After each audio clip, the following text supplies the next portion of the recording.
Thank you for logging on to the Voice Sports Network for this broadcast of high school sports. We encourage you to go to the games and support your area teams. We know you have a choice, and thank you for choosing us. This broadcast wouldn't be possible without the support of the sponsors you hear throughout the game. We encourage you to visit their businesses and use their service as often as possible. Be sure to tell them thanks for their support. Now, sit back and enjoy the game, and be sure to subscribe to our YouTube channel.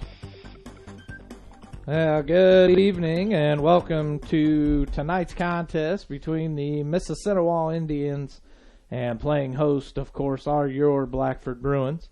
And before we get started, again in the booth with me is going to be the ever-popular Vince Brown. Well, I don't know about that, but I'll try to do a good job up here. Yeah, you did a great job the last time, and we expect nothing less of you this time. Well, thank you. Let's look at today's umpires. On the base is Adrian Petty. The home plate umpire is Jeff Gilbert. For Ole Miss, they'll be leading off with Tyler Jacob. Batting second will be Caden Campbell. Hitting third, Cade McCoyne. Batting cleanup, Easton Burton. Hitting fifth and pitching will be Connor Fritz. Batting sixth, Jalen Martin. Batting seventh, the designated hitter, Drew Castanon. He'll be hitting for Hunter Smalley, who'll be doing the catching. Batting eighth will be Seth Maddox, and batting ninth will be Colin Yoder. Mississenewa comes in with a record of 6 wins and 3 losses, 1-0 in the conference. Their head coach is Mike Scott. Assistants are Evan Hammond, Josh Stearns, Mark Dickinson. And the managers are Natalie South, Holly Greer, and Lakin Emmons. And did you already give their record? I think I missed it. Mississenewa 6-3 overall, 1-0 in the conference. 6-3. I think I had that. I think I seen them at 4-3 on Max Preps, but well, they got them 6-3 here, so that's good. They have a winning record anyway. For Blackford defensively, in left field will be Dayton Dow. The center fielder will be Shane Elam. Playing right field is Charlie Cranston. Charlie will be designated hit for by Brandon Strobel. On the infield, Drew Caldwell's at third. Braxton Straight's the shortstop. The second baseman is Blaine Riddle. Tyler Cagle's playing first base. The battery, Caleb Mealy, the catcher, and Jacob Ross will be starting as the pitcher. And Jake Ross doing a fantastic job at pitcher.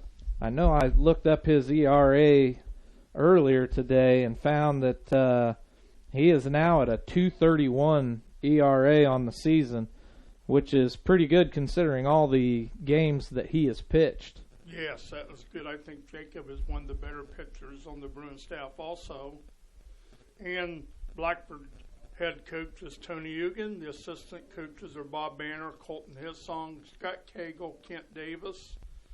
Their managers are Gabby Henderson and Kylie Henderson.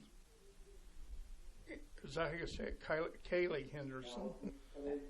And the scorers for Blackford in the dugout keeping the scorebook, Jim Landis and Orville Eugen. And with that, we'll be getting the game started here real soon. Thanks for that, Vince. You're welcome. The Bruins come in with a record of 7-6, 0-1 in the conference, as they lost the game Tuesday night to Oak Hill, falling behind 5 runs before they came to bat. Yeah.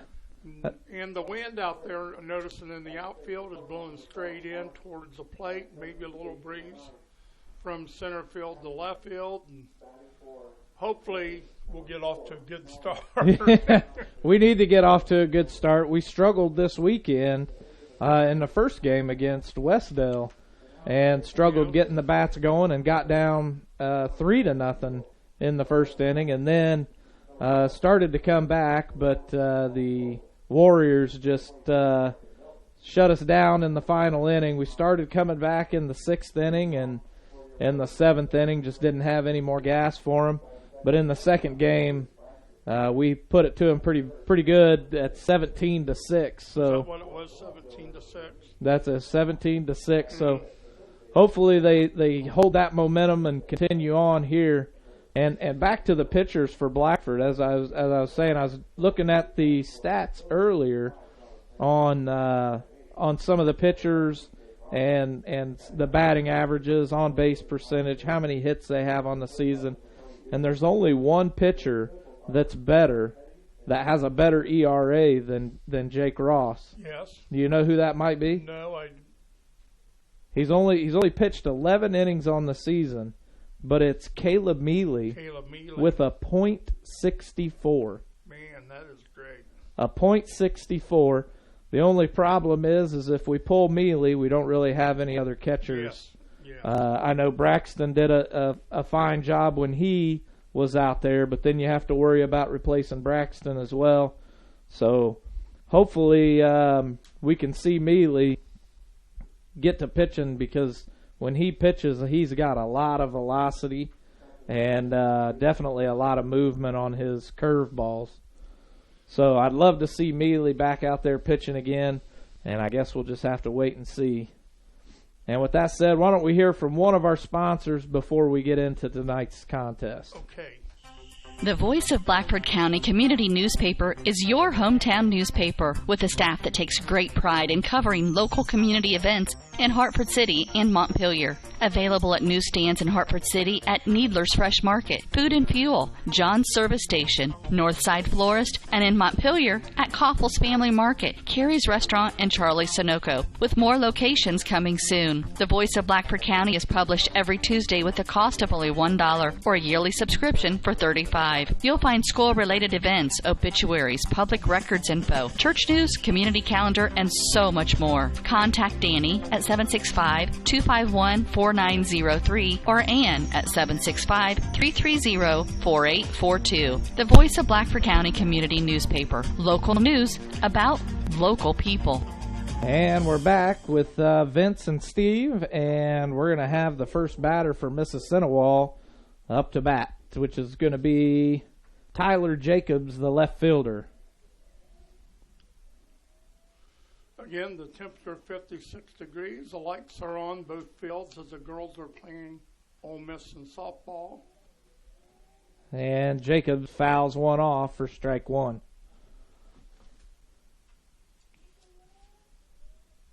Jake Ross pitching out of the windup for the Bruins. And he fouls another one off for strike two. An 0-2 count now for Tyler Jacob.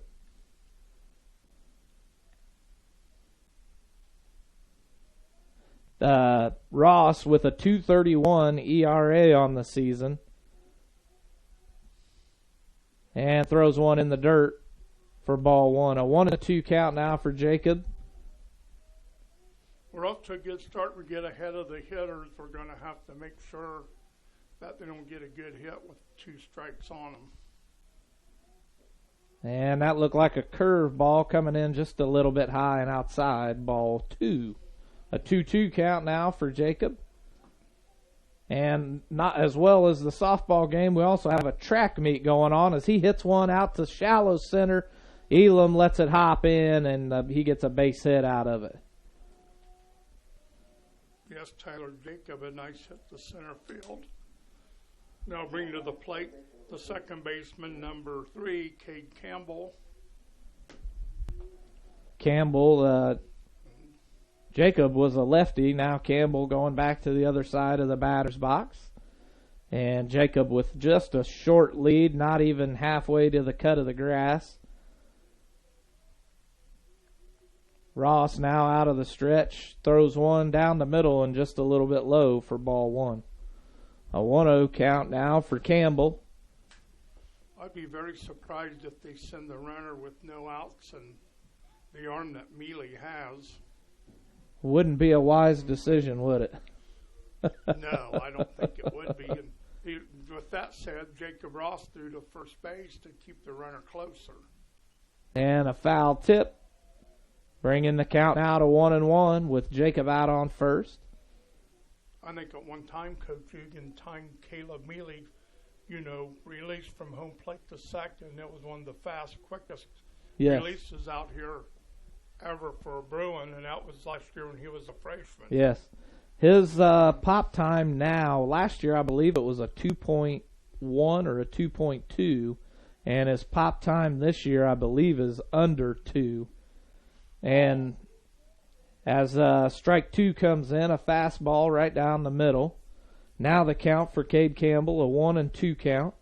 But they started timing the pop time of the catchers for that college game that they went to while they were down on their trip in Evansville. Yes. And which they were going to watch a Division II college team, but Mealy had a better pop time than those guys down there. Their pop times were like 2.3. As Jacobs tries to steal, and Mealy with the throw in time, plenty of time, gets Jacob for the first out of the inning.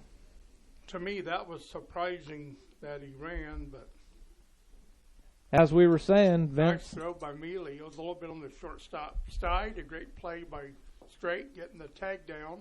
Yes, sir. And now a 2-2 count for Campbell as Ross throws one high and inside for ball 3. The count's now full with 1 out after Jacobs caught stealing. Ross now out of the windup, hits the outside corner and takes him down looking for the second out of the inning. If there's one thing that a coach will get irritated fast with is when a player watches a strike go right by him. And yes. That's exactly what Campbell did. Yes, that was a good pitch by Jacob. Great location. Right at the knees on the outside corner, perfect.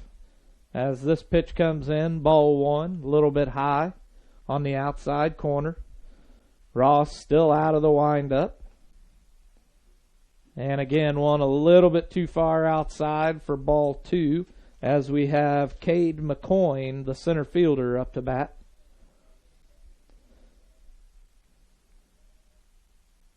Ross delivers a curveball right down the middle for strike 1. A 2-1 count now on McCoyne. That was a beautiful pitch. I could see that ball break even without my glasses. And it looks like he tried to go back with another one and just didn't get enough rotation on it to make it drop enough. So that one hung up a little bit too high. Now a 3-1 count with 2 outs.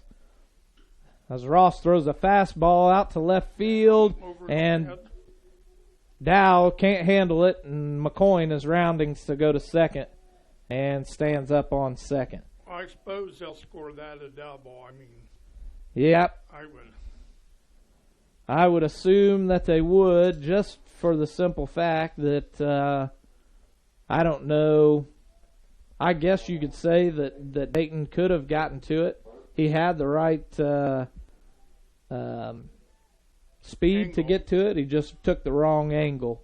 Well, I think maybe the wind caught that ball and held it up on him, and he just misjudged it just a little bit. That could be as well. And now Ross out of the stretch. A check swing by Burton now. Easton Burton up to bat. Brings in ball 1. He's a cleanup batter playing first base, so if we can get out here without giving him a run, I think we'll be in good shape. Which isn't impossible to do, and that one's another one hit to left field. Dow hustling in on it, and Dow makes the catch as he slides into the ground. What a catch by Dayton Dow. Hey, diving out there in left field. Did you just say lightning? No, diving. Oh, a diving catch, yes. He scooped that one right off the ground. Yes, it was. And with that, we're going to end the top of the first and go to a short break from one of our sponsors. Dr. Malia Robertson of Clear Choice Chiropractic asked, do you suffer from neck pain while working, or do migraines keep you from enjoying your day? Do you have to take pain pills just to function? Does your baby cry constantly for no apparent reason? And most importantly, do you remember the last day you were pain-free? You don't have to live with these frustrations. The doctors at Clear Choice Chiropractic have many techniques to relieve the symptoms of neck and back pain, headaches, stiff joints, colic, earaches, and many other symptoms. Call for your appointment with Dr. Malia Robertson at Clear Choice Chiropractic, 329-5044. That's 329-5044. And take back your life and enjoy living pain-free. Located at 1501 North Walnut Street in Hartford City. Open Monday, Wednesday, and Friday, 8 a.m. to 5 p.m. Tuesdays, 3 to 6 p.m. Thursdays, 3 to 7 p.m. Closed Saturdays and Sundays. Clear Choice Chiropractic. We've got your back. And we're back as the Bruins held the Indians to no runs, and I think in the inning for Ole Miss, no runs on 2 hits, lead-off single by Taylor Jacob. And I was really surprised that they tried to steal second early in the game, immediately threw him out. Then Ross got a strikeout, then the double for McCoy, so there were 2 hits. And then a nice diving catch, excellent diving catch by Dayton Dow in left field. A beautiful catch. It probably would have been either just out of camera angle or just inside of it. So if you wanted to try to go back and see if you could see it again, or if you've seen it yourself, that was one heck of a play by Dayton Dow. And to be honest with you, Vince, I know I probably said that I couldn't believe that they would send Jacob on that steal, but you know, when you're in high school, I guess you got to at least test the waters once. Yes. So with that, we're going to have the center fielder, Shane Elam, up to bat. Elam on the season has a .452 batting average with an on-base percentage of a .564, and he's 8 for 9 on stolen bases. That first pitch is right down the middle, strike one. So Elam, a good leadoff hitter for the Bruins with a .452 average. I believe, if I'm not mistaken, he is the top batting average on the team. And that one's strike 2. Did he call that first one a ball? I'm not for sure what the... That one on the inside corner, our scoreboard out in the field shows a count of 2-1. So I'm thinking that maybe I missed that and he called it a ball. As the third pitch forces Elam to duck out of the way, now a 3-1 possibly, or a 2-2. And when Connor Fritz is throwing, he's bending way low and throwing a sidearm. Almost a submarine pitch. Yes, Steve Hurd had noticed that when he was warming up in the bullpen before the games, and he's throwing. And that one's going to get Elam going down looking. That one was right on the bottom edge of the strike zone, and Elam just sitting there watching it go by, gets the first strikeout of the game for the Bruins. Braxton Straight's going to be up to bat with 1 out. Straight batting a .371 with a .500 on-base percentage, 6 for 7 on stolen bases, and that first pitch is a swing and a miss, strike 1. I think the Bruins may struggle just a little bit trying to get used to this submarine-style pitching. A 1-1 count now for Straight. That looked like that one was about 3/4 pitching angle. Yep. Now it goes back to... And that one's going to be fouled off for a 1-2 count. He looks just about like pitching fast pitch softball, you know, when you have to go clear, but he doesn't go that far down. He bends and he's really low. And that one's going to hit inside the strike zone again for the second out of the inning. Another one going down looking. I'm pretty sure Blackford's going to have trouble adjusting to his delivery. Angle. I've never seen a high school pitcher throw that low. And Caleb Mealy's going to be up to bat now. And I'll tell you, Vince, my son used to throw sidearmed when he pitched. And when we took him to pitching lessons, and Mealy's going to hit that one down the third baseline, and I believe we can count that one as a definite error on the third baseman. Okay, we'll give him an error. It went right through his legs. and he pulled up, thinking that it may take a bad hop, and it didn't. It stayed down. And now the Bruins, with 2 outs, have 1 runner on, and the cleanup hitter, Dayton Dow, up to bat. But as I was saying, the instructor that we took him to tried to teach him the submarine, and even with that, they still had to keep their elbow bent. Yeah. And this gentleman is throwing straight sidearmed, even out of the submarine, as the first pitch comes just a little bit inside for ball 1. Yes, we'll see how he does facing a left-handed batter. Dow batting left-handed. Yep, and Mealy with a nice lead off as he gets thrown. A fake throw to first. Fake throw. Well, maybe Coach Hugin's trying to get Mealy down to second to score on anything, because our first 2 batters before Mealy struck out, Dow swings and fouls 1. Fouls 1 way out of play. Yeah, if we could get Mealy out into scoring position and get Dow to put 1 on the grass, that Mealy, with his speed, has the definite potential of scoring. And there he goes. And Dow's going to swing at 1, and this one's going to be a deep ball out in the left field. The left fielder unable to handle it. Mealy's rounding third and going to be standing up on home as Dow gets a double out of that hit. Yes, I imagine it'd be a double. It looked like it had a chance maybe to go out of the ballpark, but again, that wind blowing in. And at first, I thought that one was going to be headed towards center field, but it looked like the wind may have caught a hold of that one and brought it back over to left field.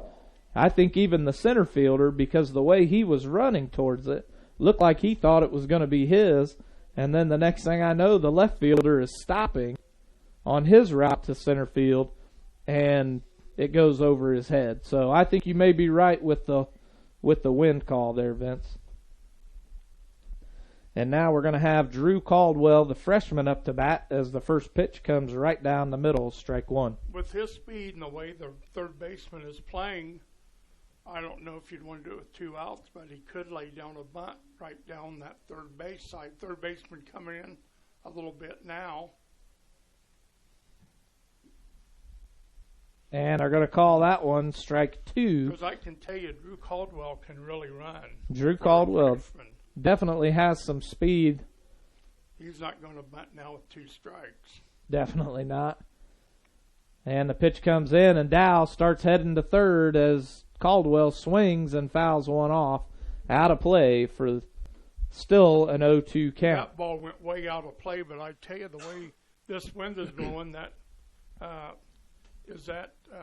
first baseman for Easton Burton ran all the way to the fence, thinking that it may blow it back in, but it didn't. No, it didn't. And this pitch is coming in, and what a Easton. catch. Easton with a nice catch as he was running towards the foul line to end this half inning.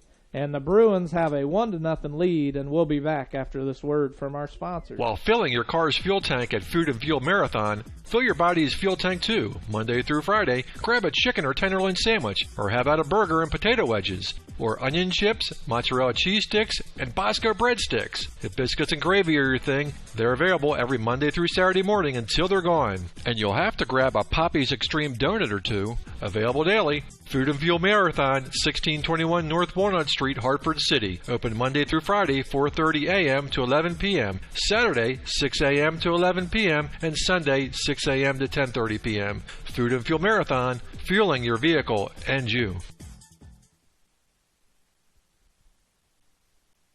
And we're back.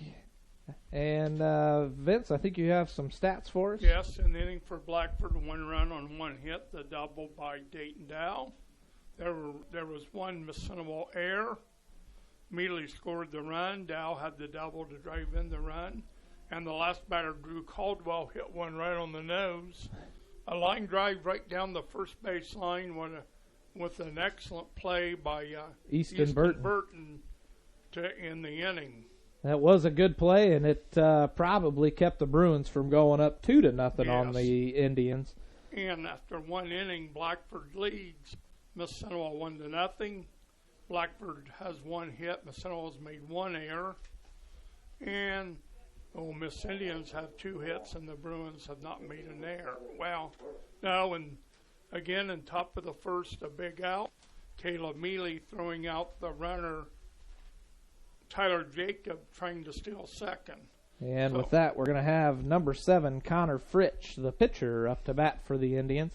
As Ross throws one down the middle and he fouls it off, and it looks like it's going to hit the top of the booth here. So now an 0-1 count for the Indians.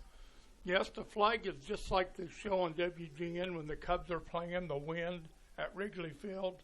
This wind is definitely blowing straight into home plate, with a little crosswind maybe going from right to left, or left to right. It looks like I think it's switching up on us. Sometimes it's to the right and sometimes it's to left field. And you may not have seen that last pitch that Ross threw, but it was a changeup that kind of dropped right into the zone and got Fritsch swinging on it. Now a 1-2 count as Ross throws one in the dirt for ball 2. Ross's changeup, I believe, is his bread and butter. He throws a really nice curveball, but his bread and butter is that changeup that he throws. Nice. A nice curve, and the umpire not giving him the strike call. That looked like it dropped right in the zone. It was close, yes. Now a full count for Fritsch. And Ross is going to walk him with one that's a little bit high. That's Ross's first walk of the game. The pitch that Steve was talking about was really a nice breaking ball, and it looked like to me it could have been a strike. And yes, it was called a ball, and then Jacob walked the batter. Jalen Martin is the batter, Steve. He's hitting sixth in the lineup for Ole Miss. And we've got a courtesy runner, Trey Jones, out on first now, extending a lead. Wow, he's got a nice lead out there, and Ross is going to put him back. And I know I said I didn't know anybody that was on this team. Yes. But I have worked with this young man's mother, Trey Jones. And Martin tries to lay down the bunt but fouls it off for his first strike. It looks like they're going to try and get Jones moved into scoring position by laying down a bunt here. And if I'm not mistaken, she has two young men that are about the same age, but one of them posted a video out on his social media. Yes. Where he squatted just an ungodly amount of weight. Yes. And I believe he got quite a bit of likes, and as a swing and a miss by Martin brings up strike 2. I tell you, Caleb Mealy came out of that crouch, and he looked at first base, and Jones was way off the base, but he didn't throw behind the runner. We'll see what happens. And he's going to try it. Yeah. And he was close. As Martin goes down swinging for the first out of the inning. Martin tried reaching out and getting a hold of that one, but didn't have enough arm on it. They might have even had a hit and run on. I'm not for sure. I don't know why they would do it with 2 strikes, but they did. And Ross does not like the way Jones has got his lead, and the batter Drew Castanon is the designated hitter up to bat. Jones still with a very lengthy lead off as Ross puts one in a little bit high, but Castanon swing and fouls it off. So now an 0-1 count on Castanon, 1 out for the Indians, and we've got Trey Jones out there on first base, and he's getting he starts off with about an 8 foot. He is almost to the cut of the grass. Ross out of the stretch, delivers the pitch, one down the middle, and Drew Caldwell's not going to get to it in time to keep it in the infield, which it goes out to left field. And now the Indians have 2 runners on, a runner on first, a runner on second. Yes, that ball was hit like a shot down at the third baseman, Caldwell, who dove and couldn't come up with it. And I think that's why they called the third base position the hot corner, but it was on towards the shortstop side and in the left field. And here's Seth Maddox, the number 8 hitter. And I don't look for the Indians to try to move any of these runners in as the Bruins try to turn a double.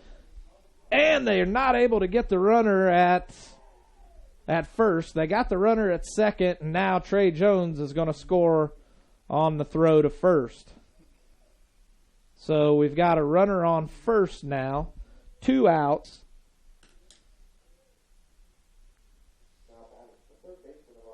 And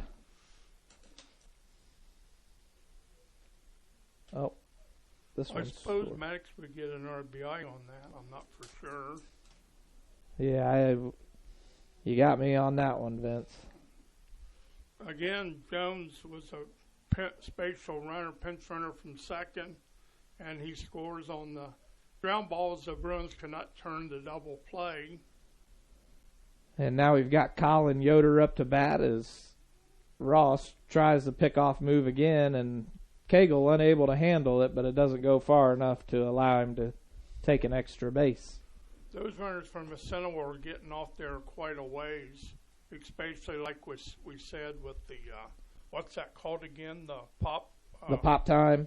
The pop time by Mealy, because Caleb's coming up ready to throw each time that Ross pitches. Yes, this leadoff that Maddox has now is nowhere near what they've been as Yoder fouls one off for the second strike of the at-bat. And after Yoder, we're going to be back at the top of the lineup for the Indians. Maddox getting, a short lead off, only about 6 to 7 feet. And Ross throws a nice curve ball in, and Yoder just getting a piece of it to foul it off. Yes, it looks like that was just kind of in the swing just to keep the bat alive. He's definitely choked up a little bit on the bat, and Ross throws one in high, and Mealy tries to pick off Maddox down at first, and is unsuccessful. Now a 1-2 count for Maddox. And yes, that ball was kind of in the dirt that Mealy threw, and Tyler Cagle making a great stop, preventing the runner from advancing. And Ross throwing another one just a little bit too high. He's at about neck high on these last 2 pitches. Now a 2-2 count for Yoder as Maddox gets his small lead. Ross with the pitch, and that one's going to be in the dirt, allowing Maddox to go to second. I don't know how they're going to score that, a wild pitch or a pass ball, but I imagine I'm going to score it as a wild pitch. It was a little bit in the dirt. Not sure. I've seen Mealy keep stuff like that in front of him before. Yes, Caleb's a great catcher.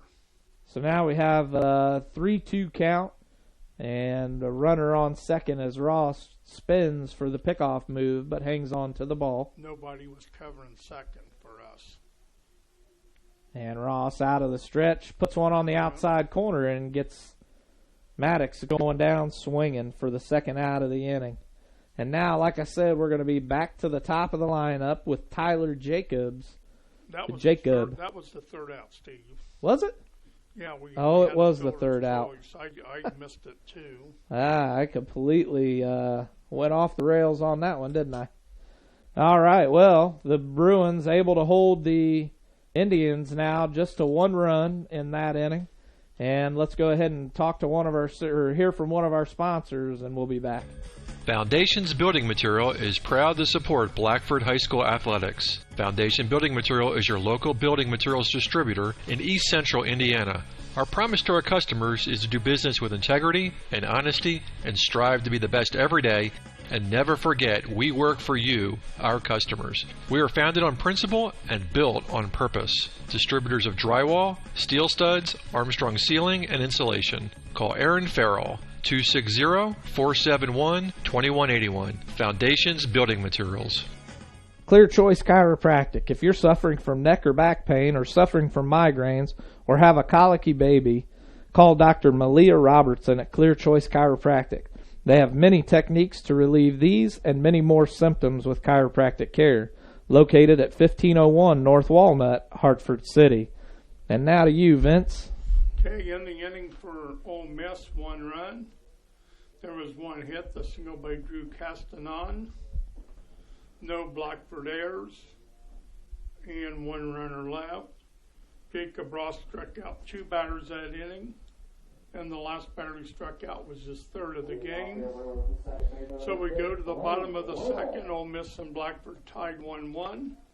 And here comes Blaine Riddle up to bat with a .400 batting average and a .533 on base percentage. Has 14 hits on the season. As I believe it's Fritsch. Isn't Fritsch the pitcher? Yes, I don't. Fritsch throws one way outside for ball 1. I didn't have a number for him on the roster. And Fritsch, still with that unorthodox pitching style, Riddle lines one right back to him for the first out of the inning.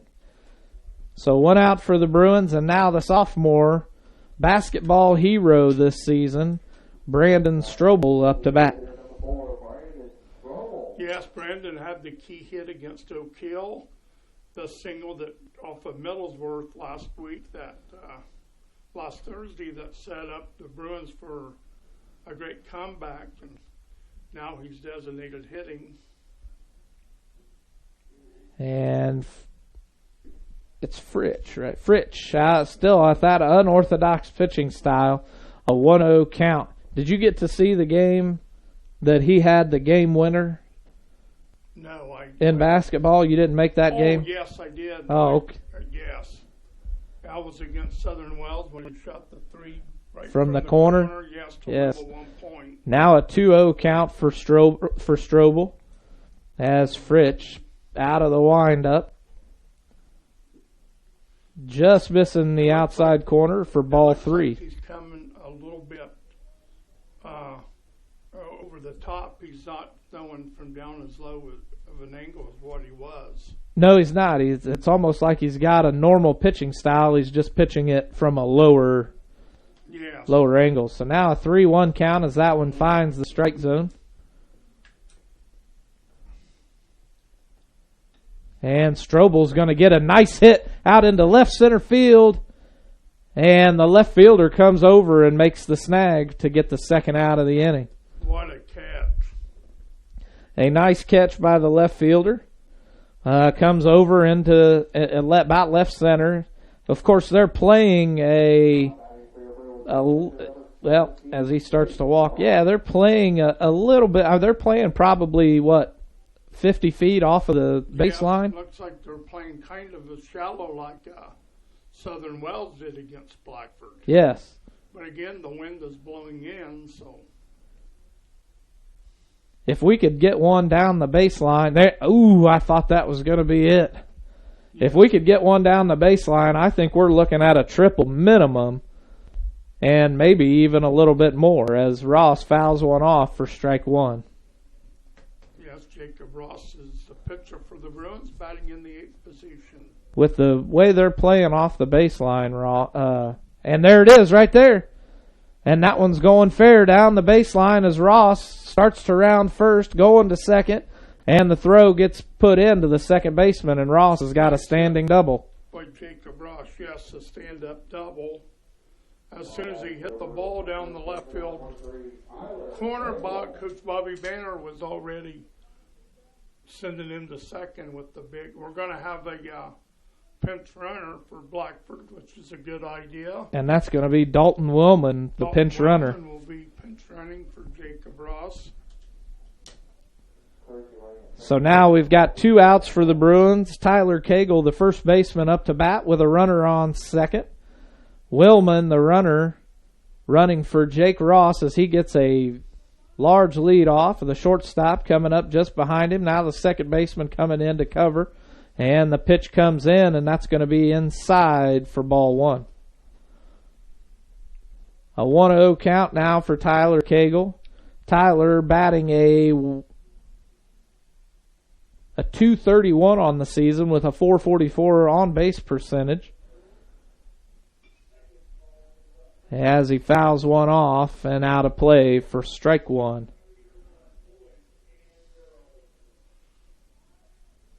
Yes, the Bruins looking for a hit here, and hopefully we'll score Dalton. He's getting off second base, and the shortstop now sinking behind him. Now going back to the shortstop position.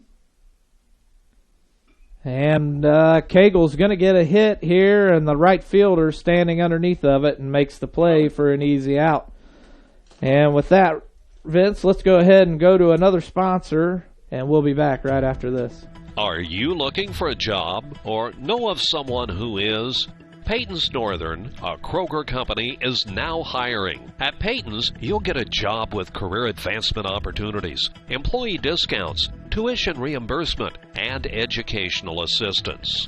A successful applicant will need to be 18 years of age, have the ability to work weekends, holidays, and overtime, can operate motorized equipment, complete strength and endurance testing, pass a pre-employment and background screens, work 10-hour shifts, and lift 55 pounds. At Peyton's, we offer matching 401k retirement savings, paid incentive days, personal and vacation days, and you'll receive Kroger benefits after 60 days. All qualified applicants are encouraged to apply for this opportunity online at jobs.kroger.com. Click on Logistics and Distribution Jobs and search for Bluffton. For questions, call Peyton Staffing Center at 260-827-2108 or 2109. That's jobs.kroger.com. 260-827-2108. Peyton's Northern, now hiring. And we're back. And again, if you're looking for a job, make sure you check out Peyton's. And Vince, you got some stats for us? Yes, in the inning for Blackford, no runs, one hit, the double by Jacob Ross. Dalton Wellman was left on base. There were no Mississenewa errors. And it was a nice catch by the right fielder to retire Tyler Cagle. So we go to the third inning, and Mississenewa at the top of the order. And here's Steve. And Tyler Jacobs, the left fielder, is going to be up to bat as Ross, out of the windup, delivers the first pitch just a little bit low for ball one. A 1-0 count now for Jacob. Yes, Tyler Jacob had a nice hit in the center field to start the game for Mississenewa. And he takes that second pitch again just a little bit low for a 2-0 count. Yes, he had that big monster hit out into center field and then lost it all when he got caught stealing. Yes, that kind of surprised me that they would have him running, especially that early in the game with the arm that Caleb Mealy has. Yep, I guess you got to test the waters once. So now a 2-1 count on Jacob after he fouls one off, and Jake Ross throws one in there. Hits the inside corner for strike one. I'm sorry, strike two. 2 balls, 2 strikes. A 2-2 count now for Jacob. No outs. 1-1 game. And Ross just missing the inside corner, bringing the count to full. Yes, Caldwell in on the grass at third. Straight playing deep at short. And there's a flag. And that's going to be a little looper and into the grass. That almost looked like a... That's what they call a little Texas leaguer, I think. Right over the shortstop's head, and Dowell's now moved in closer in left field, and they couldn't make the catch. In softball, we call that a slap hit. Okay. I didn't know that was something that we did in baseball, though. And that's going to bring Cade Campbell, the second baseman, up to bat, who struck out looking his last at bat. And here Jacob is getting a bigger lead this inning than he did the last one, as Campbell fouls one off. That surprised me. I wouldn't be sending the runner on a straight steal unless I had the hit and run on. I don't think he's going on the pitch, but he has got a pretty decent lead. And that one's going to be inside for ball one. So a 1-1 count now for Cade Campbell, the second baseman for the Indians, as Jacob gets inching his way out there for a bigger lead, and Ross throws him back. Well, I was looking at the Ole Miss third base coach, and he has his hands in his pocket. He did not give any signs, so either Jacob is going to run on his own, which I wouldn't recommend. That's a quick way to find the pine. A 2-1 count now for Campbell.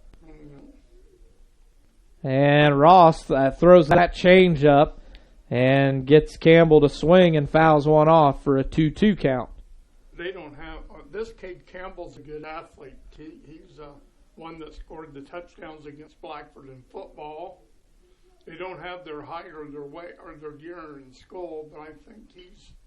And that one's going to be grounded to the shortstop as Straight turns two and is able to pull the double play out of that one. I was surprised that they could double up Campbell on that, but that's a 6-4-3 double play.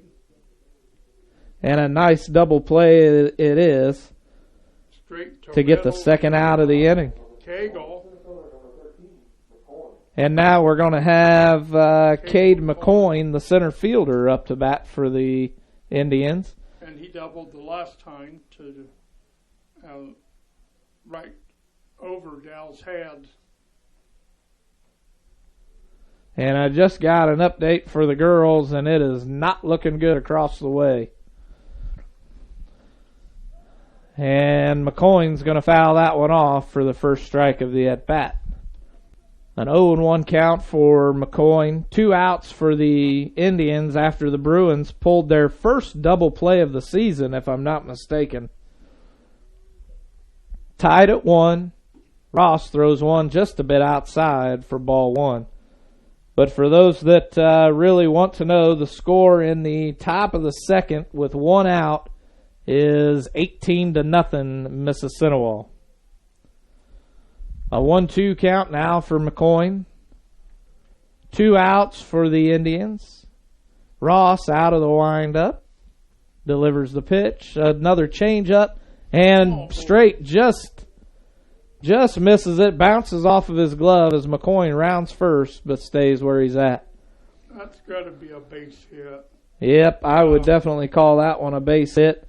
Straight just not enough height to put it into his glove, but gave it every bit of effort that he had to try to catch it. Yes, and it went right off his glove. He jumped as high as he could, I think, and just right off his glove. Just not enough. And now we've got Easton Burton, the first baseman, up to bat. Flew out to left field his first at-bat.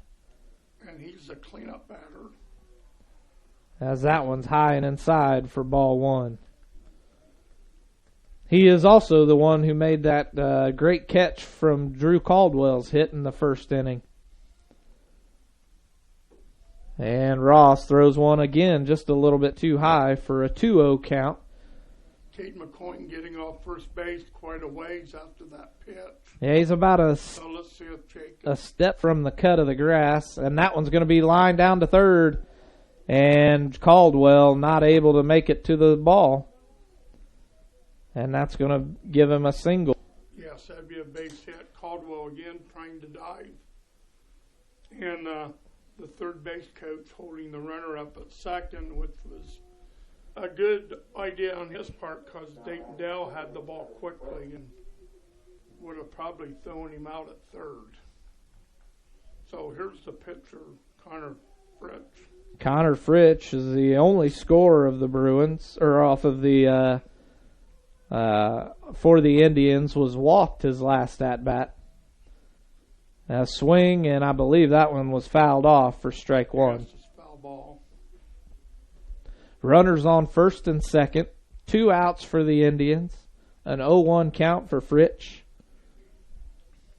Ross now out of the stretch.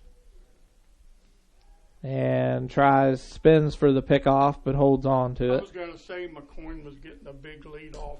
Second, Braxton Straight came right in behind him. McCoyne is definitely have a big lead off. Burton with only a step or two, as Mealy picks one up out of the dirt and holds McCoyne where he's at. Fritz was thinking about running. I think maybe he thought the ball would get by Mealy. A great stop by Caleb, and it quick locked at third, and he decided he had been thrown out really easily. And that one's going to be fouled off for strike 2. So a 1-2 count now. Again, Burton not much of a leadoff over on first.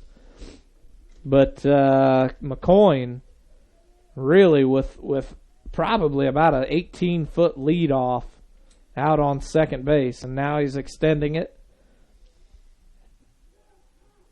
And when the pitch is in Mealy's hands, so now a 2-2 count, he is at least every bit of 2/3, if not almost a half, way to third base. A 2-2 count now, 2 outs. Ross with the pitch, and that one's down the middle, and this one's going to be down the left field line, and Dow flips over the fence trying to get to it. And Dow is down on his butt and stands up. It looks like he may be feeling that one just a little bit as he climbs back over the fence. Dow hit the fence hard, and it just flipped him right over the fence. He's been over out there, and there goes Coach Hugan. I think they're saying he's okay. Coach Tony Hugan heading now back to the Bruin dugout. Dow's a left-handed fielder. The ball was hit down the left field line. He had his right hand, his glove hand stretched out, and he had no regard for the fence and hit it and went right over it. Yes, he did. There goes somebody for the Bruins now down from the dugout, I think. Maybe Now they're just going into the... Dow still in pain out there in left field, and Jacob Ross strikes out another batter to end the inning. And if I had to give some advice to Dayton Dow, it might be to go see Clear Choice Chiropractic to get that back adjusted after that one.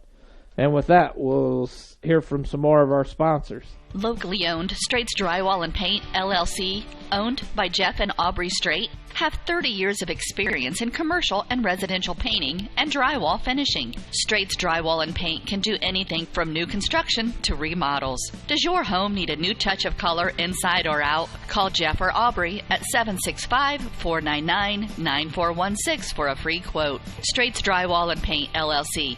Insured painters with the professional skills necessary to complete your project on time and within budget. The Voice of Blackford County Community Newspaper is your local newspaper with local news about local people. Pick your copy up at multiple locations in Hartford City and Montpelier. Published every Tuesday with yearly subscriptions available. The Voice of Blackford County Community Newspaper. Call Danny at 765-251-4903. Vince? In the inning for Ole Miss, 3 hits, no Blackford errors, no runs, and 2 runners were left. The big play of the inning after the Tyler Jacobs single was the double play ball hit by Cade Campbell. That ball was hit like the rocket to the shortstop straight. He turned a 6-4-3 double play. So we go to the bottom of the third, a good game. Ole Miss and Blackford tied at 1. And the hitters for Blackford will be top of the order, Elam, Strait, and Mealy. Elam, his last at-bat, struck out looking. The top 2 in our order struck out looking, and the Bruins looking to start hitting off of this unorthodox pitcher in Fritsch. Fritsch out of the windup, delivers the pitch, and that one's going to be right down the middle for strike 1. No, he looks like he's coming just about straight over the top now, so I don't know if that was... Maybe the beginning was just his way of getting started as Elam tries to lay down a bunt, and that one's strike 2. Yes, trying to bunt his way on. Shane Elam, I believe, is one of the fastest Bruins on the team, running-wise. He definitely has to be up there in the top 3, if not. And I think Caldwell is one, too. Caldwell is definitely a fast runner, and now we have an 0-2 count on Elam.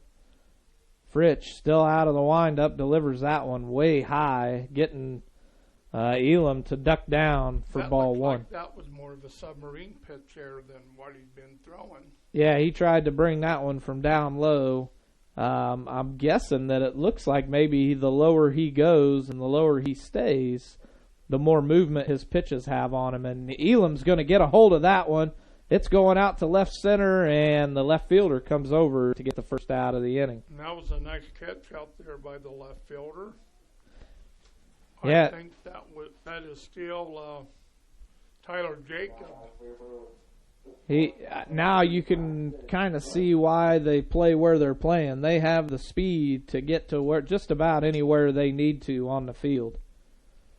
And now we're going to have Braxton Strait up to bat, who again went down looking his last at bat, and now he lays down a bunt that's fouled off for strike one. Yes. Coach Hugan may be trying to get a runner on and play a little bit of small ball here, but. And now the corners are in the grass. I think you'll have Braxton swinging away because now the corners are way up now they're backing up on the edge of the infield grass. And that first pitch, a check swing by Strait, and they're going to say that he went with the umpire. I think they called that one a ball. No, the umpire out there called it a strike. So it's an 0-2 count. Okay. I think We had the ball up there in the on the scoreboard. Yeah, I think our compadre in the booth here was missed that call, and this was going to be grounded to shortstop. The shortstop makes the throw, and that's going to be the second out of the inning. That was a nice play by the shortstop to the first baseman. And the young man doing the announcing out here is Tyler McDonald, who was announcing over the PA system out here. Yeah? Mr. Sutton, Coach Sutton had done it for years, and he's recovering from a light stroke, staying in Rushville, Indiana with his sister. So, hello, Coach Sutton, and we're glad you're doing better, and we hope you can enjoy the broadcast. And now we've got Caleb Mealy up to bat, who takes one inside, brushing him back for ball one. Yes, we definitely miss Russ Sutton being here at the sporting events. And the second pitch is a little low and outside for ball two. A 2-0 count now for Mealy. As Sutton is definitely an icon in the stands, an icon in the booth. Anything sporting event related for Blackford, you usually see Russ somewhere in the building. Yes, Coach Sutton, one of the greatest fans of Blackford sports, football, baseball, and basketball. He did junior high football there for a long time. Yes, he did. A great teacher, too, for 40-some years. And now we've got a 2-1 count on Mealy with 2 outs for the Bruins, and he grounds one over to third, a high hopper, and that's going to be the third out of the inning. That ball bounced right to the third baseman's glove, but still he made a good play. Yes, it did. And before we go to break here, I'm going to give just a little quick story. My family did not grow up here in Blackford County, but one of the first names that I learned once I moved here was that of Russ Sutton, especially playing sporting events here in Blackford. You always heard people, heard the other guys and the other kids in the community talking about Russ Sutton. Yeah. So, with that, let's go ahead and go to break, and we'll be right back. The Voice of Blackford County Community Newspaper is your hometown newspaper with a staff that takes great pride in covering local community events in Hartford City and Montpelier. Available at newsstands in Hartford City at Needler's Fresh Market, Food and Fuel, John's Service Station, Northside Florist, and in Montpelier at Koffels Family Market, Carrie's Restaurant, and Charlie's Sunoco, with more locations coming soon. The Voice of Blackford County is published every Tuesday with a cost of only $1 or a yearly subscription for $35. You'll find school-related events, obituaries, public records info, church news, community calendar, and so much more. Contact Danny at 765-251-4903 or Ann at 765-330-4842. The Voice of Blackford County Community Newspaper. Local news about local people. Foundations Building Material is your local building materials distributor in East Central Indiana for drywall, steel studs, and Armstrong ceiling and insulation. Founded on principle and built on purpose. Contact Aaron Farrell at 260-471-2181. Vince? In the bottom half of the inning, the Bruins went down in order. And another person around here that's been a lot to Blackford Athletics is Coach Mike Richardson. he was coached the 7th grade. When I was in 7th, I think was his first year here in coaching. And he had an operation this morning.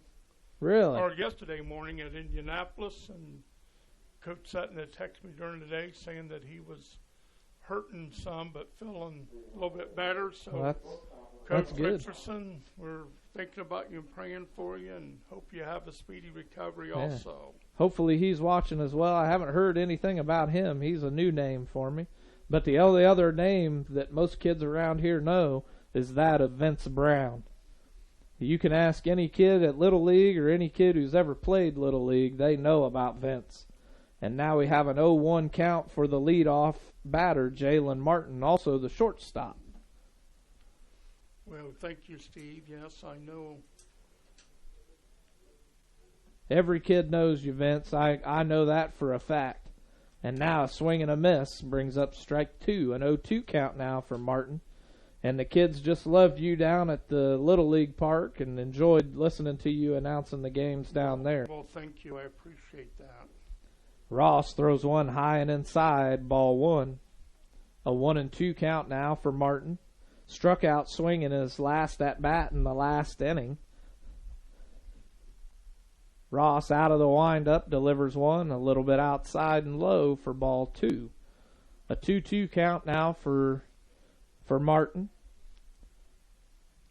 Ross out of the windup, and now 3 straight balls in a row gives the count full. A 3-2 count now for Martin. I'm pretty sure he was ahead of the count, and now he's throwing 3 balls. Yep, he was 0-2 in the count, and now the last 3 pitches, all balls. And that one, the 4th one's going to be a ball as well, giving him a walk. So Martin getting a walk on his second at-bat of the game.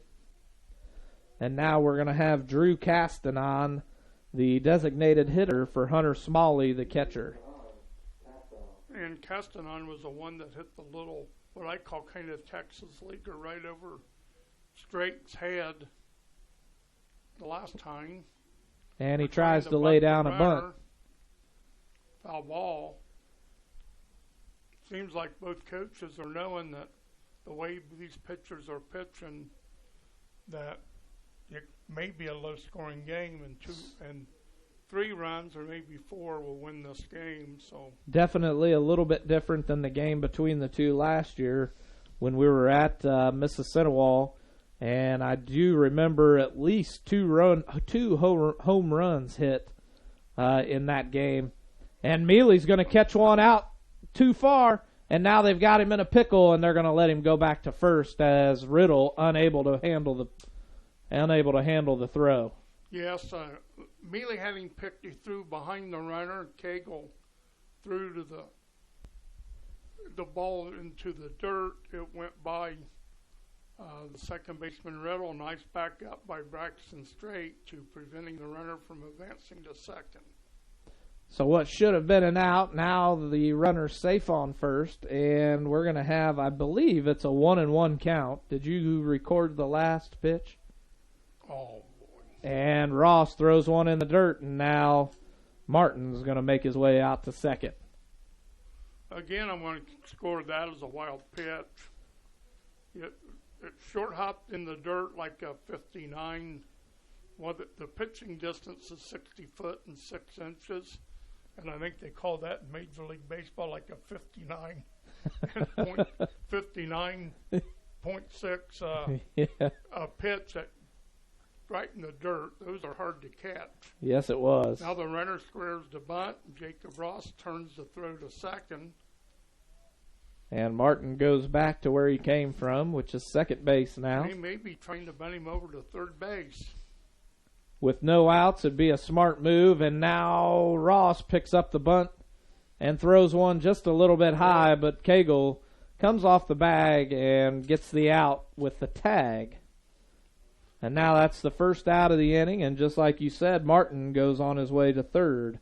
That was a good sacrifice bunt by Drew Castanon, the designated hitter. Usually the DH will not bunt in that situation, but he did. Nice bunt, nice play by Cagle, snagging the high throw from Ross. And Maddox goes down swinging with that one way out in front of it. Here comes Coach Tony Ugan out to the mound, bringing in the whole infield.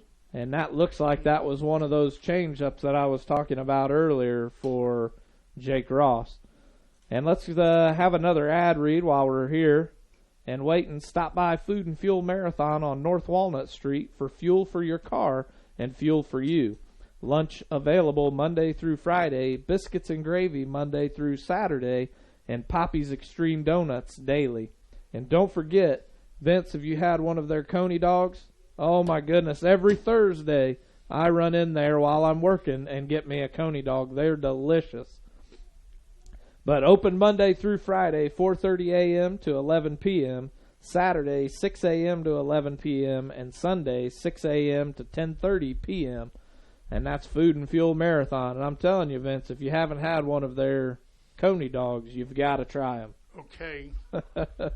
Batting is the number 8 hitter, Seth Maddox. I think Coach Ugan just wanted to talk defensive strategy for Blackford. A swing and a miss, strike 2. Maybe a squeeze or a safety squeeze, but he was swinging at that pitch. An 0-2 count now for Maddox, who reached on a fielder's choice in the second inning, top of the second inning. Ross delivering a curveball. That's going to be fouled out of play. That time Dayton Dow took a look at it, saw his way out of play, and he wasn't going to run after that one. He said no more of that business. But what an effort that he made when he went over the fence, head over heels. Now we got timeout called maybe? Yep, I believe it's a timeout called by the batter, Seth Maddox. Had he made that catch, that would have definitely been ESPN Top 10 yes, worthy. That would have been if somebody had had it on film. Oh, they called a balk. Oh, they called a balk, and now the Bruins are going to be down 2-1. Well, there's a way you can score, I think, in baseball, or especially Little League Baseball, if you get a runner on third base with less than 2 outs. I think there was either 9 or 11 ways to score. I mean, that seems. And Ross is going to throw one in the dirt. Did you see what it was that they're calling the balk on? What did he do? I think Jacob went to the stretch position and went to throw to third, and Caldwell was not covering the bag. And somehow a balk was called. I don't know really about it. I just saw the third base umpire point at the runner. And this one's going to be lined up to second, and Riddle lets one slip through his fingers as Maddox gets a base hit out of it. That's what I thought. I'd give the young man a base hit. Well, that would have scored him anyway. Yeah, but you hate to have one scored on a balk. The score is now 2-1. 1 out for the Indians. Up to bat is going to be the third baseman, Colin Yoder.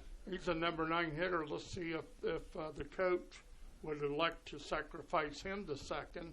I don't think the runner's going to try to steal off Mealy. No, I wouldn't think so. And Yoder struck out swinging his last at-bat as he lays down the bunt, and that one's going to be down as Mealy slips, and he still records the out as Yoder fell down as well. So an all-around crazy play as Yoder slips and falls on the wet grass.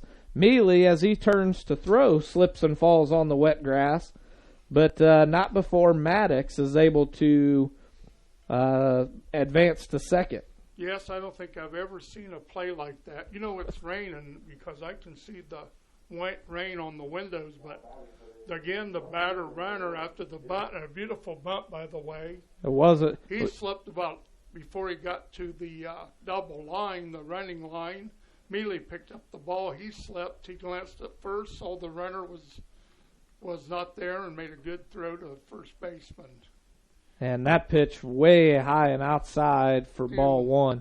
Cagle did a great job, too, of staying with it. Yes, he did. A 1-0 count now for the top of the lineup, Tyler Jacob. Jacob fouls one off and out of play for strike 1. A 1-1 count now. Jacob got a hit out to left field but was involved in the 6-4-3 double play in the last inning. Yes, the coach from Mississenewa, third base coach, hands in his pockets. But before that, he was giving singles to his runner at second. So we'll see what there's Ross turning to throw and straight covering second. Must have saw the same thing, that the coach was giving the runner a single and tried to sneak in behind him. Yep, straight the ball. Ross throws the ball into the dirt. Straight just does enough to keep it in front of him, to keep Maddox staying on second. A 1-1 count, and that pitch is way outside for ball 2. It looks like that Jacob Ross, remember how Oak Hill, I thought, was trying to get off the base to rattle the pitcher? Yes. I think maybe the runner on second's trying to do the same thing here. Maybe trying to outs. Play a little cat and mouse with him. Yes, but you just need to get the batter out and you're out of the inning. Yep, a 3-1 count now for Jacob. But again, like I say, maybe 3 runs will win this game, so that runner on second is really a big run. Yes, it is, as this ball's hit to left field, and Dow's not going to be able to. Yes, he does. Catch. Dow, it looked like Dow. Jake Dow, he ran in on the ball and somehow goes back and makes a great catch. Yeah, it looked like he turned to run straight back and then realized the ball was coming to his right. And as a lefty, he's turning to the left to run back to catch, and had to switch his movement all the way around in order to make that play. A great catch by Dow to stick with it, and we'll be back after this word from our sponsor. Dr. Malia Robertson of Clear Choice Chiropractic asks, do you suffer from neck pain while working, or do migraines keep you from enjoying your day? Do you have to take pain pills just to function? Does your baby cry constantly for no apparent reason? And most importantly, do you remember the last day you were pain-free? You don't have to live with these frustrations. The doctors at Clear Choice Chiropractic have many techniques to relieve the symptoms of neck and back pain, headaches, stiff joints, colic, earaches, and many other symptoms. Call for your appointment with Dr. Malia Robertson at Clear Choice Chiropractic, 765-329-5044. That's 329-5044. And take back your life and enjoy living pain-free. Located at 1501 North Walnut Street in Hartford City. Open Monday, Wednesday, and Friday, 8 a.m. to 5 p.m. Tuesdays, 3 to 6 p.m. Thursdays, 3 to 7 p.m. Closed Saturdays and Sundays. Clear Choice Chiropractic. We've got your back. And we're back as we get a little bit of an explanation on the balk call by Jake Ross. Apparently, because he didn't complete the throwing motion towards third, it's considered a balk. Had he just finished the throwing motion, he just brought the ball back to the throwing position. But because he didn't complete that, I guess they're going to call the balk call. Vince, what do you think? That was kind of Drew Caldwell not reading the runner, nobody was covering the base. If Jacob would have thrown it. True, and we've got Dayton Dow up to bat, but Vince, I think you have some stats for us from the last half inning. Yes, I'll wait till right after this pitch. And we've got a quick timeout call. Well, in the inning for Ole Miss, 1 run on 1 hit, the single by Seth Maddox. There were no Bruin errors. A great catch by Dayton Dow. And Fritsch throws one right down the middle for strike one, an 0-1 count. So we head to the bottom of the 4th. The Bruins trailing 2-1. And an 0-1 count now on Dow as that pitch is way inside and in the dirt for ball 1. A 1-1 count now. The Bruins down 2-1 to the Mississenewa Indians. It is really cold outside. I know the game time temperature when we started was 56 degrees. But you know how the third base coaches usually go through. Tony Eugen had his hands underneath his armpits. It must be cold out there. Warm, and the only time they're singling anything is, something is going on in the game, a bunt or a hit and run or a steal or something. And Dow's going to foul another one off. Yeah, and I don't know that it's necessarily cold, but with the wind and the rain, get your hands wet, and whenever you have that wind on those wet hands, yes. That tends to make it feel a lot colder than what it actually is. And Fritsch throws one way out past the catcher now for ball 2. I really don't know how it is to bat in cold weather with aluminum bats, but I'm from it's so old. We had those wooden bats, and I know when you got one off the hands on a cold day, they really sting. The tree logs. Yeah. And Dow's going to hit one off the end of the bat for a grounder to third base, and it's going to be a 5-3 out. What a play by the third baseman, and a nice play by the first baseman. Digging the ball out. I think the third baseman is, I don't know if I didn't have their lineup here. The third baseman is Colin Yoder, number 11. What a play by Yoder, and also by the first baseman is Easton Burton. Easton Burton digging the ball out of the dirt. And now we've got Drew Caldwell up to bat, who takes one on the outside corner for strike one. And I tell you, Dayton Dow was really hustling down the line too. Yeah, he was trying to get there. I think if he could have had that pitch back, he would have decided not to swing at it. It was way outside, and he just barely hit it off the end of the bat. Now a 1-1 count for the freshman Caldwell. Caldwell is batting a .421 on the season, and now he's going to get another hit as this one's going out to right field, and that's going to be the second out of the inning. 2 outs now for the Bruins as we have Blaine Riddle up to bat. The Bruins just not able to get much going since the first inning. Everybody's grounding out or flying out to get the outs. We've only had 2 hits on the, or no, I'm sorry. Yeah, 2 hits on the entire game as Riddle fouls one off for strike one. Well, the pitcher, Fritz, was throwing the ball almost submarine, or just about like fast pitch softball, and now his arm angle has moved up. He's only struck out 2 batters. That was the first 2 of the game. There he goes down. And that's going to be the first ball. He looks like he gets down. Remember Tom Seaver that pitched for the New York Mets and the Cincinnati Reds? Yes. He said every time he pitched, he liked to have that right knee scraping the dirt. And it looks like this Fritz was getting down that low, too, at times. He is trying to get down as low as he can, back bent forward. And he's got a weird angle on that ball when it comes in there. Yes, it does. His arm pretty much out to the side. And this is going to be a base hit just into the grass, into the 5-3 gap, or 5-6 gap. And that's going to be just the third hit of the game for the Bruins. Well, Blaine Riddle singles. And now we're going to have the sophomore basketball phenom, Brandon Strobel, up to bat. I tell you, this kid is really good in all sports. Really good in basketball and also baseball. I knew watching the Oak Hill game last week where he made the final out against Oak Hill by hitting a ball that if the wind had been blown out could have been a grand slam home run to win the game. It could have been, and it's just too bad that the wind didn't pick up right when he was hitting it. And Riddle's going to go to second. He's in there, still on base. And I kind of was wondering about this catcher if he had the arm, because you could tell that there is a huge difference between him and Mealy. And he just did. There was no way that he was going to throw Riddle out with that one. And Riddle gets a steal on the season. And if I'm not mistaken, I did not record his steals. And that one's going to be way outside for ball 2.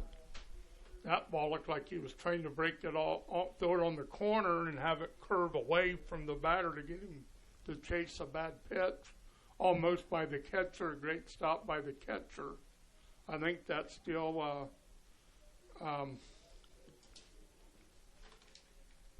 Smalley. Yes, still Hunter Smalley. A 2-0 count now for Strobel. Riddle out on second base with a short lead. And now Fritsch delivers the pitch, and Strobel fouls one off for his first strike. Well, Coach Dugan has a lot of confidence in Brandon Strobel, letting him swing on a 2-0 count. Maybe he thought that was going to be one of the better pitches he sees in the count. Brandon looked like he was just a little fooled on it. Got around too early and pulled it foul down towards the Bruin dugout. Now we're getting new baseballs in, and I see Coach Scott Cagle over there wiping the balls off in a towel. Trying to keep them dry. Strobel with a .292 batting average on the season with a .333 on-base percentage. as he hits another one foul for strike two. That was on the right side. Well, we need a hit here to try to tie the game up. 2-2 count with 2 outs, down by 1. The Bruins definitely needing to string along some hits here in the 4th inning. The shortstop for Ole Miss trying to sneak behind Riddle, but there. Oh, there's a wild pitch. And that's the... Nobody's covering home. Well, Coach Hugan held him up at third. And that's the kind of mistake we need the Indians to make in this game. Now a 3-2 count, 2 outs, and... Excuse me. Well, I saw Reds Live the other day, and they had highlights of Billy Hamilton running. Uh-huh. And when they were playing the Cardinals, Hamilton was on second base. John Lackey for the Cardinals was pitching like to argue with the umpire. And he threw the ball by the catcher, and Hamilton didn't hesitate. He scored from second on a wild pitch. I believe I seen that very same highlight. And that one's going to be out way. Let's see if they send Strobel. I'm pretty sure they will. And Strobel gets a walk on the at-bat. And now the catcher calling a quick play, but we're going to have Jake Ross up to bat. Ross taking his time getting up to the plate. Well, Hamilton said when he just saw the umpire at home and Lackey complaining about and Molina chasing the ball, he said, I knew the umpire was not going to get me out, so he kept right on coming. You gotta love Billy Hamilton. I seen the interview that they were doing with him during a rain delay, and just fell in love with the guy. I thought he was a very cool guy, just down to earth. As Ross takes one inside, brushing him back for ball 1, and it seems to me like Fritsch is starting to struggle here late in the 4th inning. Well, Tony just flashed a sign to Strobel, so we'll see what's going on, if it's a double steal or kind of the cutthroat play, or that one's going to hit by the pitch. And Ross is going to get hit by the pitch now, loading up the bases.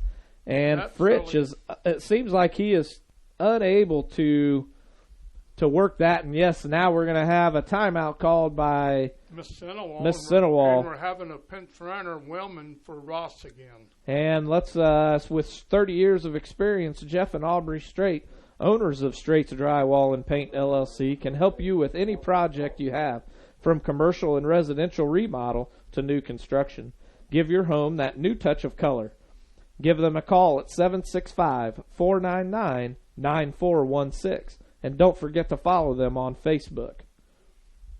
Well, it looked like to me on that last pitch that Jacob Ross was hit by, Coach Tony Hugan flashed a sign to Strobel, and I think the pitcher was distracted by the runner. The shortstop and second baseman for Mississenewa looked like they were trying to cover the base, and the ball got away and hit Jacob, I think, in the elbow or in the rib. Hit him in the left side of his ribs. As cold as it is, that ball will sting, because that pitcher is throwing pretty hard. And you know that those balls are getting to be a little bit heavy, which is why Fritsch may be struggling here late in the 4th inning.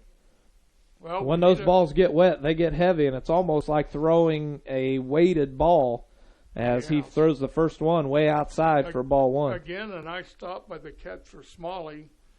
We don't know if Drew Castanon was hurt before the game, but when he was playing behind the plate, when Smalley was warming up the pitcher, it looked like Castanon wasn't throwing the ball very hard at all.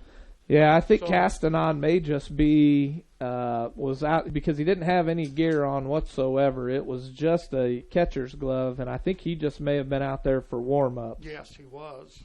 And Fritsch going to throw one in the dirt, but Smalley, again, with a nice save, keeps it in front. Oh, excuse me, that's a good swap, though, for Mississenewa to have Castanon bat and Smalley catch. Because I tell you, this Smalley kid is really a good catcher. And now we've got a 3-0 count on Tyler Cagle. And I'm sure that Coach Hugan is just giving the take sign. He's the wind-up now instead of the stretch. Yep. See if he throws the submarine pitch again.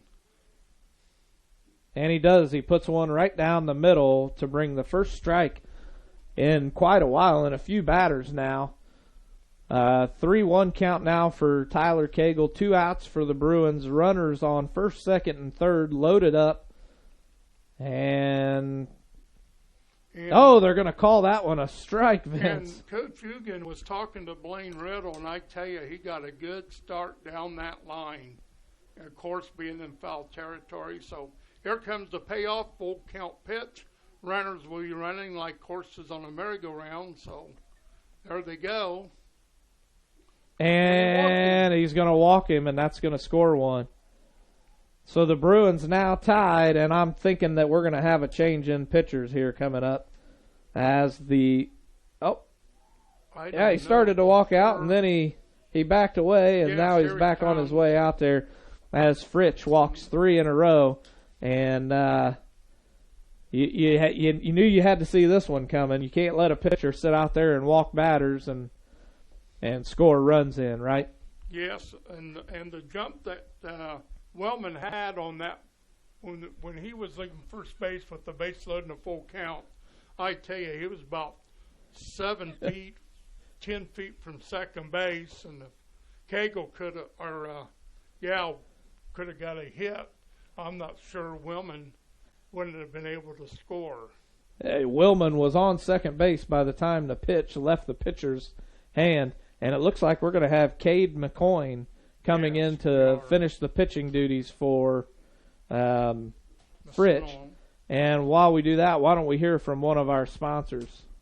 While filling your car's fuel tank at Food and Fuel Marathon, fill your body's fuel tank too. Monday through Friday, grab a chicken or tenderloin sandwich, or have out a burger and potato wedges, or onion chips, mozzarella cheese sticks, and Bosco breadsticks. If biscuits and gravy are your thing, they're available every Monday through Saturday morning until they're gone. And you'll have to grab a Poppy's Extreme donut or two. Available daily. Food and Fuel Marathon, 1621 North Walnut Street, Hartford City. Open Monday through Friday, 4:30 a.m. to 11 p.m. Saturday, 6 a.m. to 11 p.m. and Sunday, 6 a.m. to 10:30 p.m. Food and Fuel Marathon, fueling your vehicle and you. And we're back, Vince, and the new pitcher still warming up. Cade McCoyne, number 13, started in the lineup for the Indians, but I think he came in from the bench, so he must have been pulled, but now he's back in. Well, I don't know. I had him batting third in the batting order, playing second base, so I don't know for sure. Yeah. And Coach Hugan was over there talking to Coach Banner with the bases loaded, so we'll see if Tony has something up his sleeve. Probably going to let Elam hit the ball here early in the count anyway. That'd be the only smart thing to do. And we've got 2 outs on the Bruins. And here comes the biggest batter of the game. And I noticed with this pitcher, he had a very short pitch. Like when he draws it back, he releases it quick. He put that one way inside. For ball 1 now, 1-0 count for Elam. And Elam taking one just a little bit high for ball 2. A 2-0 count now. I couldn't tell if Coach Hugan flashed a take sign or not. It looked like he's got his hands in his pockets now, too. And another one a little bit high. The take sign. I think he gave him another take sign here with a 3-0 count. A 3-0 count now for. Throwing 3 balls after coming into the game. Yeah, and I think he's going to walk him. That's going to score another one for the Bruins. Put the bat out like he was showing bunt, take all the way. Elam a big walk, a big run batted in. And the Bruins now take the lead 3-2. A 3-2 lead. Now Braxton straight up to bat. Grounded out to shortstop his last at bat. Struck out looking his first at bat. There's one way outside. I'm pretty sure Coach Hugan is not going to have him swing the bat till they get a strike called against them. Until you start. If you can walk, put all the pressure on the pitcher in this situation. Exactly. If he's got to prove that he can throw strikes before we should start swinging. He's throwing 5 balls in a row, 5 consecutive balls, and 3 of them haven't even been close. Exactly. And now still with bases loaded, each runner not with much of a lead off, but Bob Banner calling Cagle to straight. Swing the bat, and he popped it straight up to the first baseman, and that's the inning. And that's going to do it for the 4th inning. We'll be right back with the top of the 5th after this message. Foundations Building Material is proud to support Blackford High School athletics. Foundation Building Material is your local building materials distributor in East Central Indiana.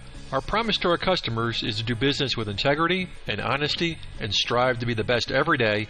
And never forget, we work for you, our customers. We are founded on principle and built on purpose. Distributors of drywall, steel studs, Armstrong ceiling, and insulation. Call Aaron Farrell, 260-471-2181. Foundations Building Materials.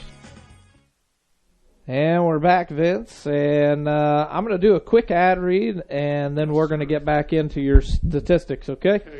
Peyton's Northern, a Kroger company, is hiring in Bluffton. A successful applicant will need to be 18 years of age, have the ability to work weekends, holidays, and overtime, can operate motorized equipment, complete strength and endurance testing, pass a pre-employment and background screen, work 10-hour shifts, and lift 55 pounds. All qualified applicants are encouraged to apply for this opportunity online at jobs.kroger.com. Click on Logistics and Distribution Jobs and search for Bluffton. For questions, call Peyton Staffing Center at 260-827-2108 or 2109. Vince? Yes, well, that inning for the Bruins, they come up with 2 runs. After the first 2 men were retired, Alan Caldwell, Riddle singled for the only hit of the inning. There were three walks, and they hit better the next 4 batters, and then it'll pop up to the first baseman. So after 4 innings, Blackford leads 3-2. I said it looked like 3 or 4 runs could win this game. We got the 3 first, so let's see if we can hang on. Jacob Ross still on the mound, and to me, he was kind of rubbing that left side a little bit. Hey, he might be. That was a hard-thrown pitch, and he may be still hurting a little bit from that one. As we're getting ready to... Go ahead. I'm sorry, he's blowing into his hand now, so... There must be a lot of moisture on that ball. That, and I'm sure his hand's cold as the pitchers are not allowed to wear gloves. So Cade Campbell, the second baseman, up to bat as Ross throws one, hits the inside corner now for strike 1. Yes, Mississenewa has up hitters 2, 3, and 4, Campbell, McCoyne, and Burton. And here's Cade Campbell. And Ross misses outside for ball 1. This little guy can really run too. Yes, this is the one that hit to a double play. I think he hit that ball really hard, and like you say, there's just the grass to run to first base, and it's wet, and we've seen a couple people slip. Yep, and now a 1-2 count for Campbell. Ross with a curveball hits it to shortstop, straight fields it clean, and throws it down to Tyler Cagle to get the first out of the inning. A nice play by the Bruins to record that first out. Yes, a good job by Straight. He just backed up a little bit. It took a bounce and filled it. And again, Tyler Cagle, a great job of digging the ball in the dirt at first base to retire Campbell. Very good. Now we're going to have... Go ahead. Cade McCoyne up to bat with 1 out, down by 1. As Ross throws that curveball in, just missing a little high for ball 1. A 1-0 count now for McCoyne, the pitcher for the Indians. Ross throws a fastball on the outside corner for strike 1. A 1-1 count now, 1 out for the Indians. Ross out of the windup, and the batter calls timeout. I thought that once the pitcher started his windup that you couldn't call timeout. Well, but I guess it's up to the umpire whether he wants to give it or not. Yes, again, the umpire is Jeff Gilbert behind the plate. And Adrian Petty doing the bases. There's a hit batter. I think that pitch just got away from Tyler Cagle. Ross. Jacob Ross. I mean from Jacob Ross. So here's a cleanup batter, Easton Burton. Easton Burton up to bat, hit to third base last time where Caldwell was unable to get to it. Right down the baseline as the first pitch is a little outside, and Mealy wanted to throw down to first, but but held on to it and gave it back to Ross. Ross now out of the stretch with the runner on first, and that one's going to be fouled back for strike one. A 1-1 count now for Burton. One out for the Indians. McCoyne out on first, not getting much of a leadoff. I think that these Indians have realized how good Mealy is and don't want to test their luck anymore, as that curveball comes in just inside and high for ball two. Yes, by sending Tyler Jacob in the first inning with Mealy 3 out, that would at least been one more run for Ole Miss, as they did not score on Cade McCoyne's double. And Mealy with the pitched ball inside tries to throw out McCoyne down there on first. Mishandles the ball. Now we have a 3-1 count. Jacob looks like he's got something out there to knock the mud or the dirt off his cleats. Yes, they do have a tool out there that they put when we do have rain like this that is designed just for this purpose. So I think both teams know how important that run is on first base for Mississenewa, and let's see how they play it. And this is going to be a fastball hit, and now Cranston unable to get to it. He's throwing to third. Oh. And a nice throw. If he'd have kept it down just a little bit, it might have had a better chance, but Burton going to pull a double out of that one. It looked like they had the hit run on. It just dropped in fair, and Charlie Cranston came with the ball firing to third, but he had no chance for the runner as McCoyne was running on the pitch. And now we have one out for the Bruins. Runners on second and third. Connor Fritz will be the batter. With only one out and Connor Fritz up to bat. And that one's in the dirt for ball one. And I'm pretty sure that was that curveball that I've been talking about. Yes. It comes in a little bit slow, but it starts high and drops out of the bottom of it. And that one's going to be in the dirt. And McCoyne decides to stay at third, even though the ball made it all the way to the backstop. I thought the way that Caleb Mealy was catching, that they thought, he'd stop it. And then when it got away from him, they thought maybe he could still recover to throw it, but that ball was too far away, and if they would have read that the right way, that would have been a tie ball game. Scored easy. Yep, so you are exactly right. We've got to prevent them from scoring now with second and third and one out. I think that Mealy is definitely in their head as that pitch comes in on the outside to get strike one. A 2-1 count now, and Mealy doing as well as he is, I believe, prevented that score from happening. Yes. And Ross throws one just a little bit high for ball three. Well, Jacob's struggling here now a little bit. Yes, he is, and it's... I know when he got hit, when he was batting bottom of the fourth, that hurt. I could tell that. I don't think it's affecting him very much now, I think. A 3-1 count just hits the... Has taken over. And now we have a full count, and I'm sure... go ahead. I'm sure Coach Hugan likes to keep these guys, his pitchers, within a certain pitch count, and I'm kind of wondering if Ross isn't getting close to that count. Yes, he probably is. Being in the top of the fifth now, I'm sure that he's at least thrown the number of pitches, and I'm not sure, but I don't believe we play again until Thursday night, and that game will be at Frankton. Yes, it will. Coach Sutton had told me the conference games in baseball are played on Tuesdays and Thursday nights. So he may have enough. He may be giving him enough pitches to get through this game, but still have the minimum number of days rest before we go down to Frankton on Thursday. Yes, and here's Jalen Martin. He struck out and walked, so I'm guessing if he gets on, we may see the last of Jacob. And that one's going to be fouled off for strike one. There's no bullpen activity down there for Blackford. It probably means if he's going to go to a pitcher, they're already on the field. In the field. I'm wondering if he wouldn't be trying to look at the freshman Drew Caldwell as his backup pitcher. Oh, Jacob threw behind the runner at first base. It surprised Cagle, but he made a nice block with his body. My goodness. He kept it in his chest. That And ball's by him or tied up. And it tied up, if not down by one, because that would have went all the way to the fence. And that bunt's going to be down, and Ross is going to throw to first to get the out. Now we're going to turn a double play, and that's going to end the inning for the Bruins.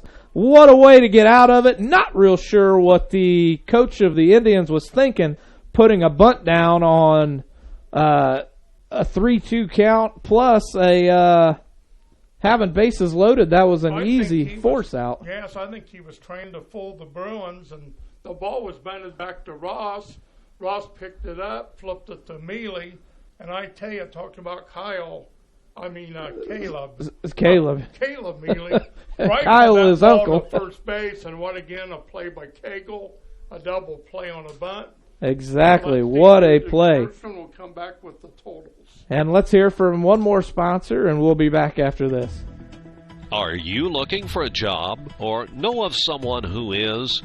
Peyton's Northern, a Kroger company, is now hiring. At Peyton's, you'll get a job with career advancement opportunities, employee discounts, tuition reimbursement, and educational assistance. A successful applicant will need to be 18 years of age, have the ability to work weekends, holidays, and overtime, can operate motorized equipment, complete strength and endurance testing, pass a pre-employment and background screens, work 10-hour shifts, and lift 55 pounds. At Peyton's, we offer matching 401k retirement savings, paid incentive days, personal and vacation days, and you'll receive Kroger benefits after 60 days. All qualified applicants are encouraged to apply for this opportunity online at jobs.kroger.com. Click on Logistics and Distribution Jobs and search for Bluffton. For questions, call Peyton Staffing Center at 260-827-2108 or 2109. That's jobs.kroger.com. 260-827-2108. Peyton's Northern, now hiring. And we're back after the Bruins pull off that tremendous double play. And Vince, you have some stats for us? Yes, just a minute. Batting for Blackford will be the cleanup batter. The number 3 hitter, number 10, Caleb Mealy, who's had a great game. And we have a 1-0 count for Mealy. The Bruins still up by 1, 3-2 as the first strike comes in over the plate. Well, in the inning for Ole Miss, no runs. They hit the double by Easton Burton. 2 runners were left, and there were no Blackford errors. Vince, this one's gone pretty deep, and the center fielder able to come over and make a nice play to get the first out of the inning. That ball sounded like it came off the bat really hard, and I thought that may have been Mealy's second one on the season, but the center fielder makes a play on it. The center field flag is now hanging limp, so there's no wind at all. And on a day when the wind's blowing out, that's probably a home run. And Dow takes one inside for ball one. That and the balls are, like I said, pretty heavy after being wet. I'm sure they're not. Yes. That may have had a little bit to do with it, too, as Dow squares up to bunt and takes first strike. Well, we heard on the double play ball that Jayla Martin bunted. It was supposed to be a suicide squeeze. Yeah, that's what we heard. And he missed a sign and got around way late on the bunt and bunted it to Ross. And the runner was not running down the line from third. Right. And Ross had to play at the plate. But my goodness, what a throw by Mealy to retire. A very good throw as Dow pops one up. It's going to be called out by the center fielder, and that's going to be out number 2 for the inning, and that's going to bring up the freshman, Drew Caldwell. Okay, I know Tony likes to bunt some. Let's see if Caldwell will try to bunt this at bat and beat out with his speed, and Mealy is now throwing in the Blackford bullpen. You're right. You said Caleb may be the second relief pitcher. The first relief pitcher. Caldwell swings and misses. Mealy is a very good pitcher. Like I said earlier, has a .64 ERA on the season after 11 innings pitched. Yes, the best on the team. And Caldwell swinging a miss for strike 2. Well, Tony clapping his hands, showing him a lot of encouragement. I guess he wants Mr. Caldwell to swing away.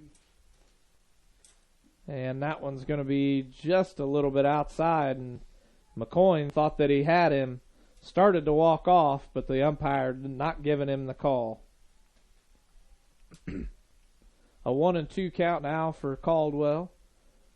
McCoy out of the windup, and Caldwell gets a piece of one, foul it off. Swing by Caldwell there to protect himself. I mean, he just stuck his bat out and tried just enough to get a hold of it. Because the pitch really fooled him. It was on the outside corner. And he's going to get a hold of this one. This one may be trouble, and it is. It's in the dirt as the right fielder falls flat on his face and picks up the ball on the hop. So now Caldwell getting us started here in the bottom of the fifth for a base hit.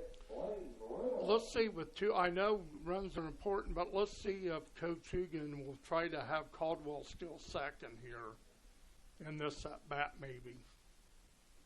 I don't know what Coach Hugan is thinking, but he's got Riddle up. Riddle has bounced to the pitcher and has singled, and Riddle stole a base in the fourth inning. Coach Hugan looking at Caldwell and Coach Banner. And Riddle now approaching the plate as Caldwell has a short lead off. McCoy still the pitcher out of the stretch. A swing and a miss for strike one. Well, if he's going to run, he's going to do it here on this pitch. Looks like Coach Hugan is looking at an index card or a lineup. It's not an index card or a lineup. Thinking ahead to the what's he going to do in the... Yeah, there Riddle showed bunt. Caldwell back to first. And now a 1-1 count for Riddle.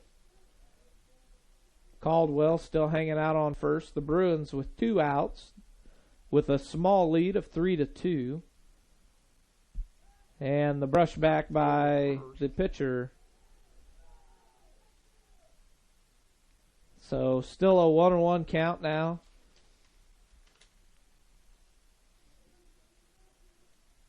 And the bunt by Riddle. And this one may be trouble for the Indians. And it is. And Caldwell's rounding second, going to first. Or I'm sorry, to third.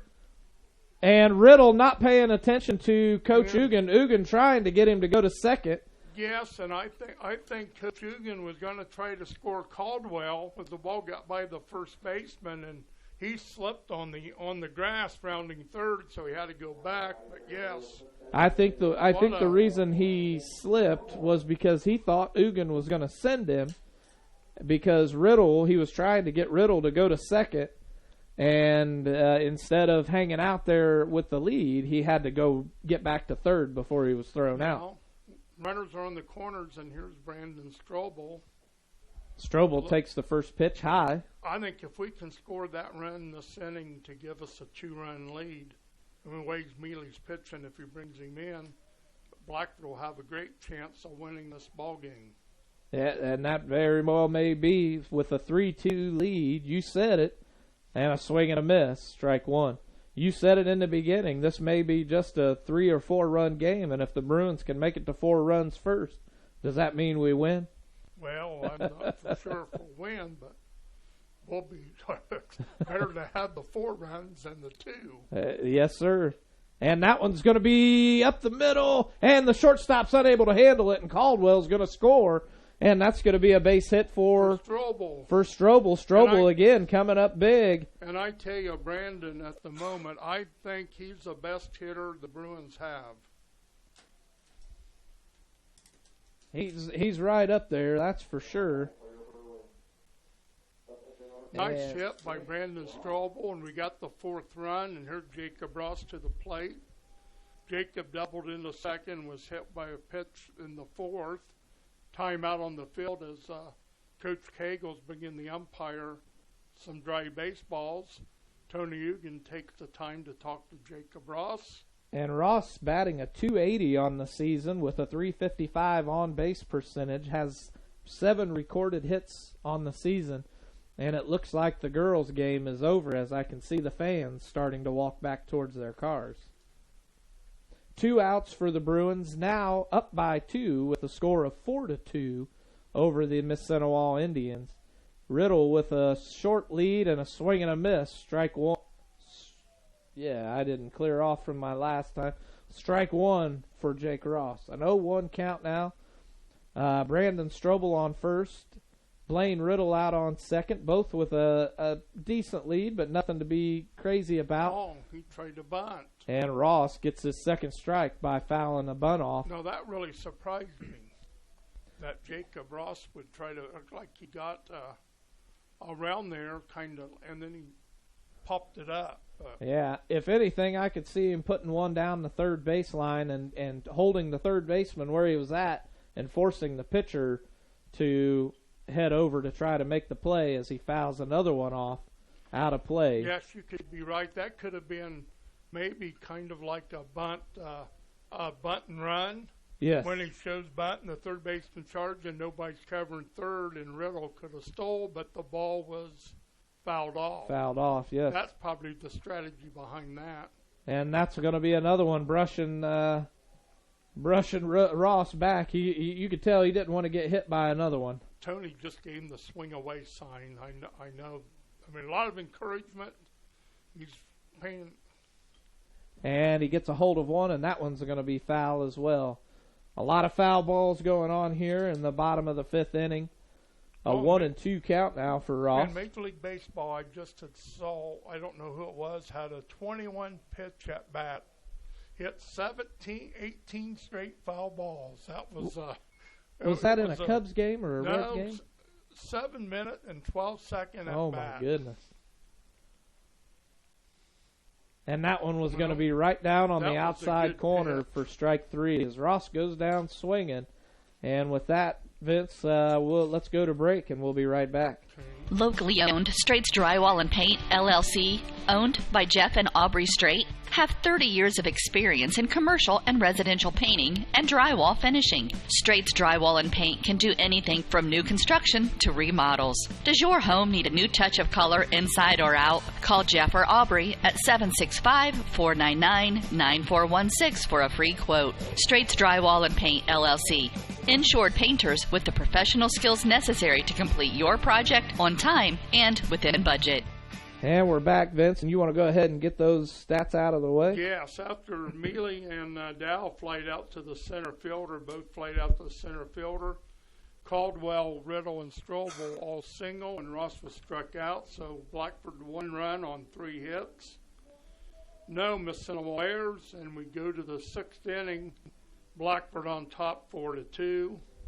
For Blackford, they have 4 runs, 6 hits. So we had 3 hits that inning, was half our hit total. Mississenewa's committed 1 error.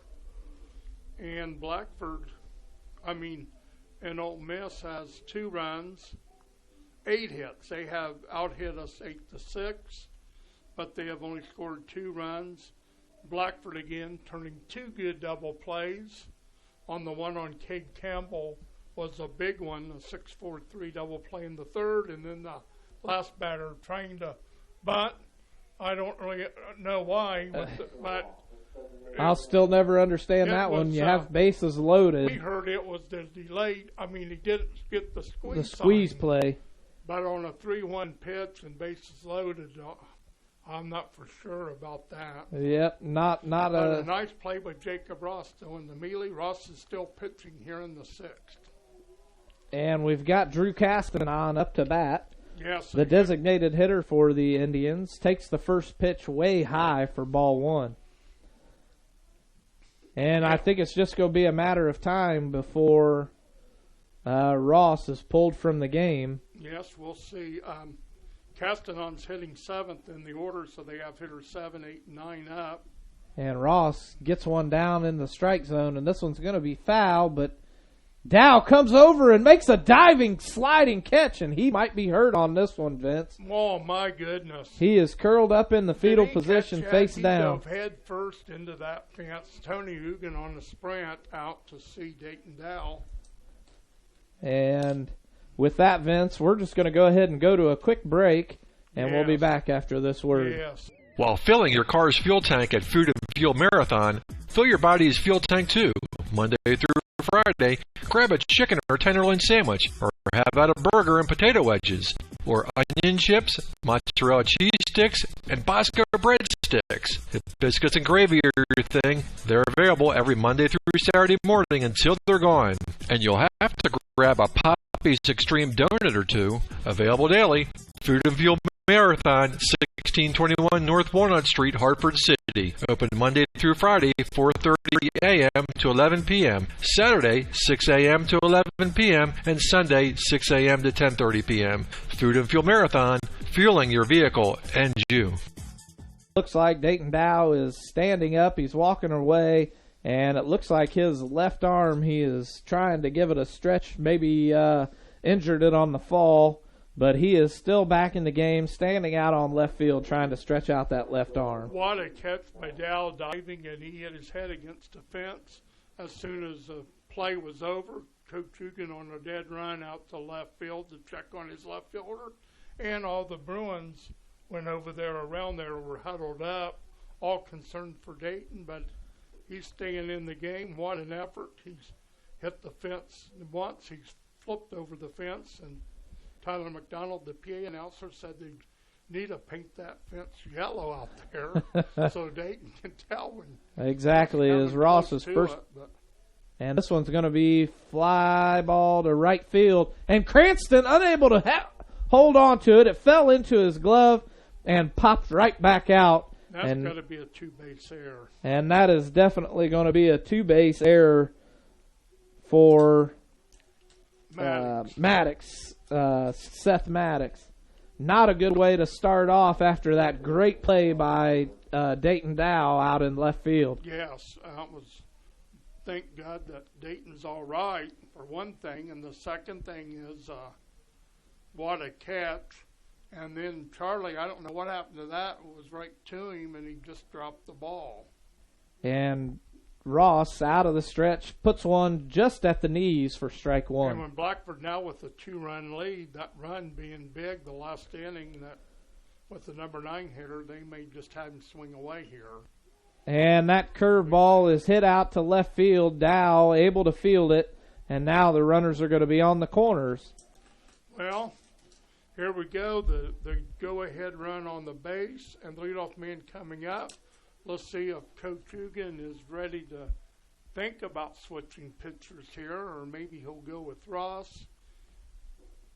Mealy's up in front of the plate shouting instructions to the shortstop straight.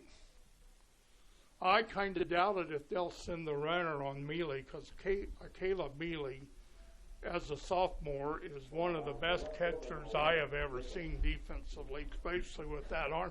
He reminds me of throwing the ball like Johnny Bench used to throw it. The thing with Mealy is he was a good catcher last year, and he's only getting better. I can't wait to see where this kid goes as he fakes the throw to second. They did send the runner, surprisingly, and Mealy just faked through and held onto the ball, hoping that the runner would break from third base. And we have Tyler Jacob, the left fielder for Mississenewa, up to bat. And this go ahead. Sorry. He's 2 for 3 with 2 singles. And now with a 2-0 count on Jacob. And he's flown out. He's been hitting the ball mainly to left field and center field today. And with the way Dayton Dow has been handling business out there in left field, and that was a check swing, and they're going to call it a swing for strike one. The way Dayton's been handling business out there in left field, if he hits it out there again, I don't think he's going to get on base unless he keeps it low.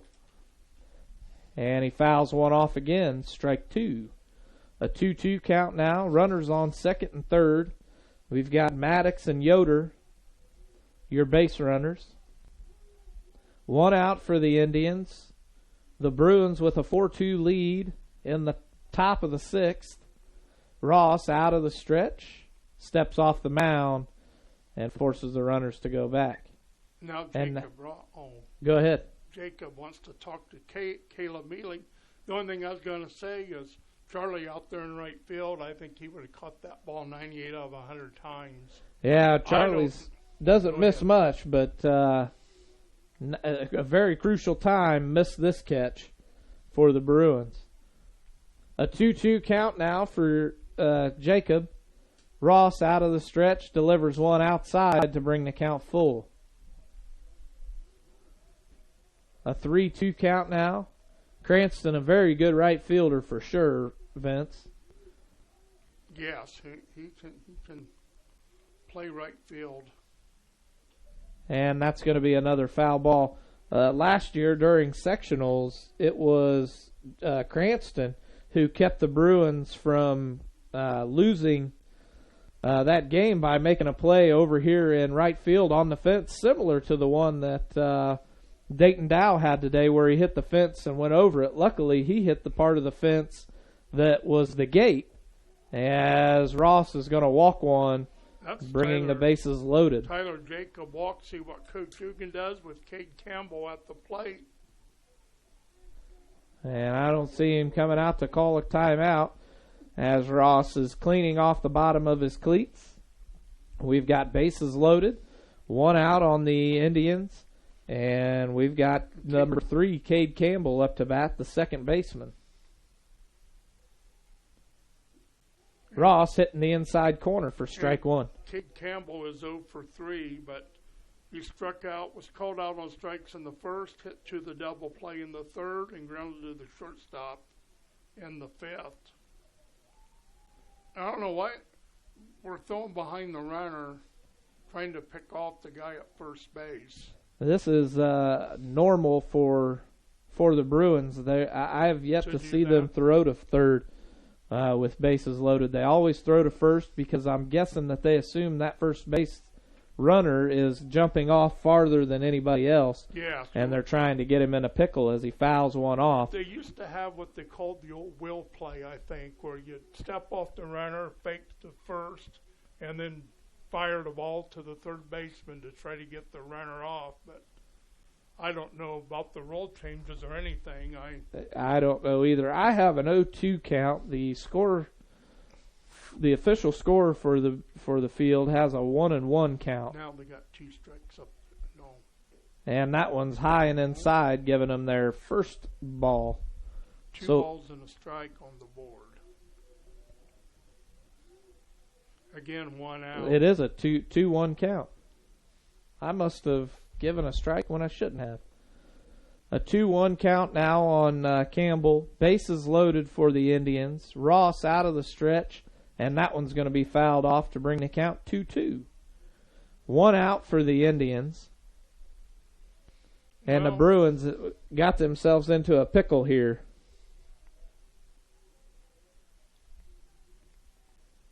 A 2-2 count now for Campbell. Bases loaded, 1 out, and Ross puts one just in the strike zone, and Campbell fouls yet another one off. Yes, that was pulled way down the left field line. He was way out in front of that. I don't know if he was fooled by the pitch and got it way early, or if he just pulled it that way. Not real sure as Ross, still out of the stretch, puts one in the dirt. And Straight's going to bobble the grounder. And the runner's safe, and the Indians are going to score one. Well, Campbell hit that one right to Straight like he did the last at-bat, and the run, Braxton just off the heel of his glove for an error. Here comes Coach Hugan to the mound, and we're probably going to have a pitching change. Yep, it looks like we are going to have a pitching change. And while we go through that change, let's go ahead and hear from one more of our sponsors. Foundations Building Material is proud to support Blackford High School athletics. Foundation Building Material is your local building materials distributor in East Central Indiana. Our promise to our customers is to do business with integrity and honesty and strive to be the best every day. And never forget, we work for you, our customers. We are founded on principle and built on purpose. Distributors of drywall, steel studs, Armstrong ceiling, and insulation. Call Aaron Farrell, 260-471-2181. Foundations Building Materials. Locally owned, Straight's Drywall and Paint, LLC, owned by Jeff and Aubrey Straight have 30 years of experience in commercial and residential painting and drywall finishing. Straight's Drywall and Paint can do anything from new construction to remodels. Does your home need a new touch of color inside or out? Call Jeff or Aubrey at 765-499-9416 for a free quote. Straight's Drywall and Paint, LLC. Insured painters with the professional skills necessary to complete your project on time and within budget. Back, Vince, and it looks like we're going to have a new pitcher, the sophomore catcher, Caleb Mealy, and it looks like Braxton Straight's now going to be the catcher, and I'm guessing that the shortstop duties are going to be pulled by the freshman, Drew Caldwell. Is that what he's doing, moving Caldwell to short? Yes, I believe so, because Colton McNeil usually plays third base, and the last time Straight caught, Caldwell handled shortstop duties. Okay. And as I was telling you earlier,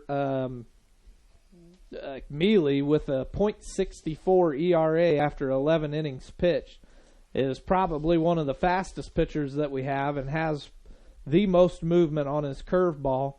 And to be quite honest with you, I don't really even know if he even has a changeup, and if he does, if there's any fall off on the speed that he's throwing. Yes.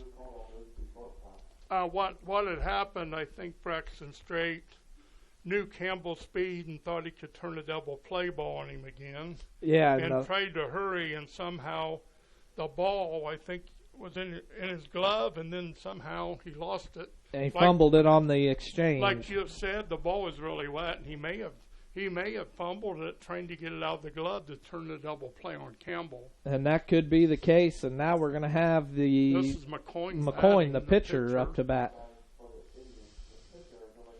So the Bruins have made 2 errors this inning. And let's see if Mealy can get a big strikeout here on McCoyne. Mealy out of the stretch throws one high and outside for ball 1. A 1-0 count now for McCoyne. Bases still loaded for the Indians. 1 out. Now only down by 1 with a score of 4-3 in the Bruins' favor. And Mealy throws another one outside and low for ball 2. Mealy looked like he didn't like the way that pitch came off of his hand, and now he's trying to dry the ball off to get a better grip on it. Mealy just missing outside for 3 balls, a 3-0 count, and I'm sure the Indians coach is going to call the take sign. Yes, I would imagine the same thing. And he swings, and it's a high fly ball to center field. Elam calling it off, and he's got the catch for the out. And this ball's going to be cut off, or it should have been, but it takes a bad hop, and now Straight's going to have it. And there wasn't anybody at first to get the runner at first out. But now we're going to have a tie ball game here at Bruin Field. 2 outs. That was a big run that scored. Colin Yoder scoring on the sacrifice fly by McCoyne. Here comes a cleanup batter, first baseman Easton Burton. And Burton pulled a double last inning, and this one's going to be fouled off, and we've got everybody coming back to make the catch, but it's in the visiting team's dugout, and nobody makes a play on it. And speaking of the Mississenewa first baseman Easton Burton, I think he and Tyler Cagle have both had an excellent job of playing first base defensively. They have both when he came up with that line drive off of Caldwell's bat was a big play. A great play, yes. And then Cagle knocking down the ball when a few times digging out of the dirt and knocking it down when Ross tried to pick the runner off first base. Still, I don't understand that at all. If Coach Hugan had him do that, or if Ross just. And this one's going to be hit deep to left center field, and I don't think, and that's going to be a 2-run. No, it's not a home run. It lands just at the fence, and that's going to be the 3rd out. And They're going to call the first 2 runs a score, and they're going to call Burton out for trying to extend it out, and gets tagged out at third base as he was trying to turn that into a triple. And with that, while we finish some record keeping here, the Bruins now down by 2 with a score of 6-4, and we'll be back after this message. The Voice of Blackford County Community Newspaper is your hometown newspaper with a staff that takes great pride in covering local community events in Hartford City and Montpelier. Available at newsstands in Hartford City at Needler's Fresh Market, Food and Fuel, John's Service Station, Northside Florist, and in Montpelier at Koffels Family Market, Carrie's Restaurant, and Charlie's Sunoco, with more locations coming soon. The Voice of Blackford County is published every Tuesday with a cost of only $1 or a yearly subscription for $35. You'll find school-related events, obituaries, public records info, church news, community calendar, and so much more. Contact Danny at 765-251-4903 or Ann at 765-330-4842. The Voice of Blackford County Community Newspaper. Local news about local people. And we're back here at Bruin Field as the Bruins still down, or are down by 2 now with a score of 6-4. And I think Vince has some stats for us. Yes, well, in that inning, Blackford unfortunately makes 2 errors. Mississenewa scores 4 runs on 2 hits, a single by Colin Yoder and a double by Houston Burton. He was thrown out trying to advance to third. Elam to Caldwell. Caldwell makes a good throw to the third baseman, McNeil, is that right? McNeil, yes. Who made a nice tag on the runner. And now we're going to have Tyler Cagle up to bat with a 1-0 count. And now a swing and fouls one off out of play for strike 1. I got Tyler Cagle being retired by the right fielder on a good play and drawing a walk, so this is his 3rd time at bat. 3rd at bat, now with a 1-1 count. And then we'll go to the top of the order, so we need to score 2 runs here. And Cagle with a nice hit out into center field to the center fielder, comes over and makes the easy catch to retire Cagle. Now 1 out for the Bruins. Well, I don't know if that was really an easy catch, but he caught it on the run going towards the he made it look easy. Field line. Yes, that's center fielder. And now we've got Shane Elam up to bat. See if Elam may try to bunt here. They're playing pretty deep.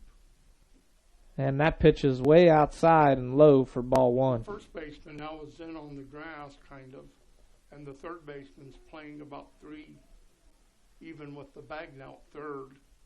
That pitch in the dirt for ball 2.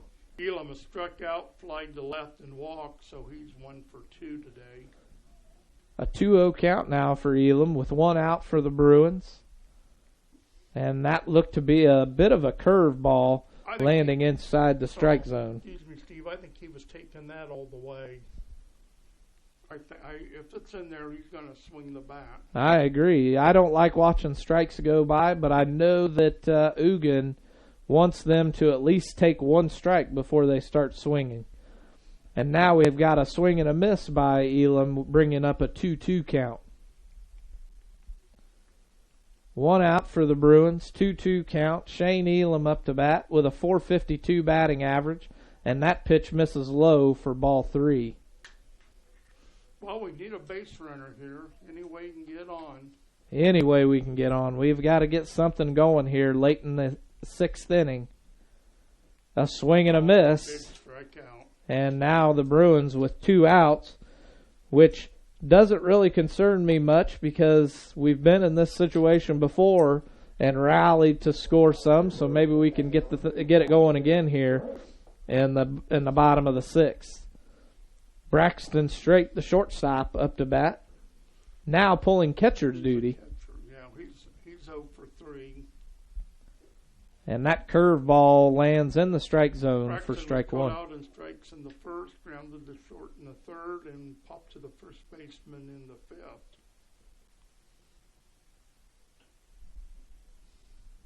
And Strait fouls one off. Now down in the count, an 0-2 count.